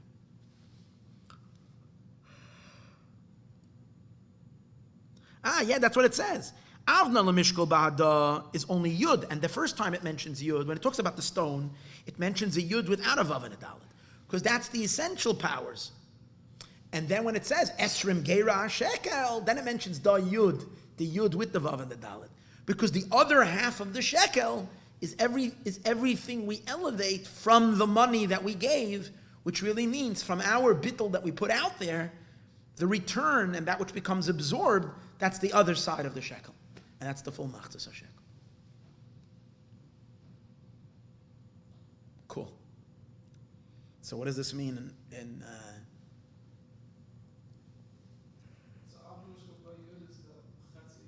is the upper chetzi of the yud, which you use to do it's your 10 koiches of bittul that are being projected out, that you're using, that koyach, and the vav and the dalet is what is being absorbed through your birudim, through your bittul. Yeah, so it's not like I said earlier. I was saying it's the power within you, the power to go down. Huh? Yes. Maybe if I learn it 6 times, I find out that this is not the pshat, but so far this is the pshat. And now he's going to explain what this, the usher, the rich man should not add, the poor man should not. He's going to talk about the difference between Tiferes and Yesod, which is really interesting. Why Tiferes is called a rich man. And then afterwards he's going to explain the whole amazing thing of what it has to do with Kiddush HaChodesh as well. which is really geschmack because we're going to learn it next week. And next week is Parshas HaChodesh. So next week we're going to learn the chelik that has to do with HaChodesh HaZelachem, with Kiddush HaChodesh. So it really works out well. Okay, so what does this have to do now with my life?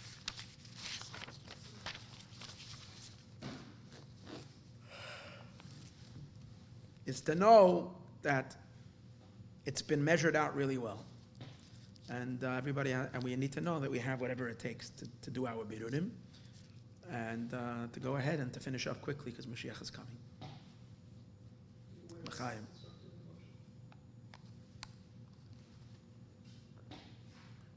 Okay. Oh, the light stayed on with 2 bars. Awesome.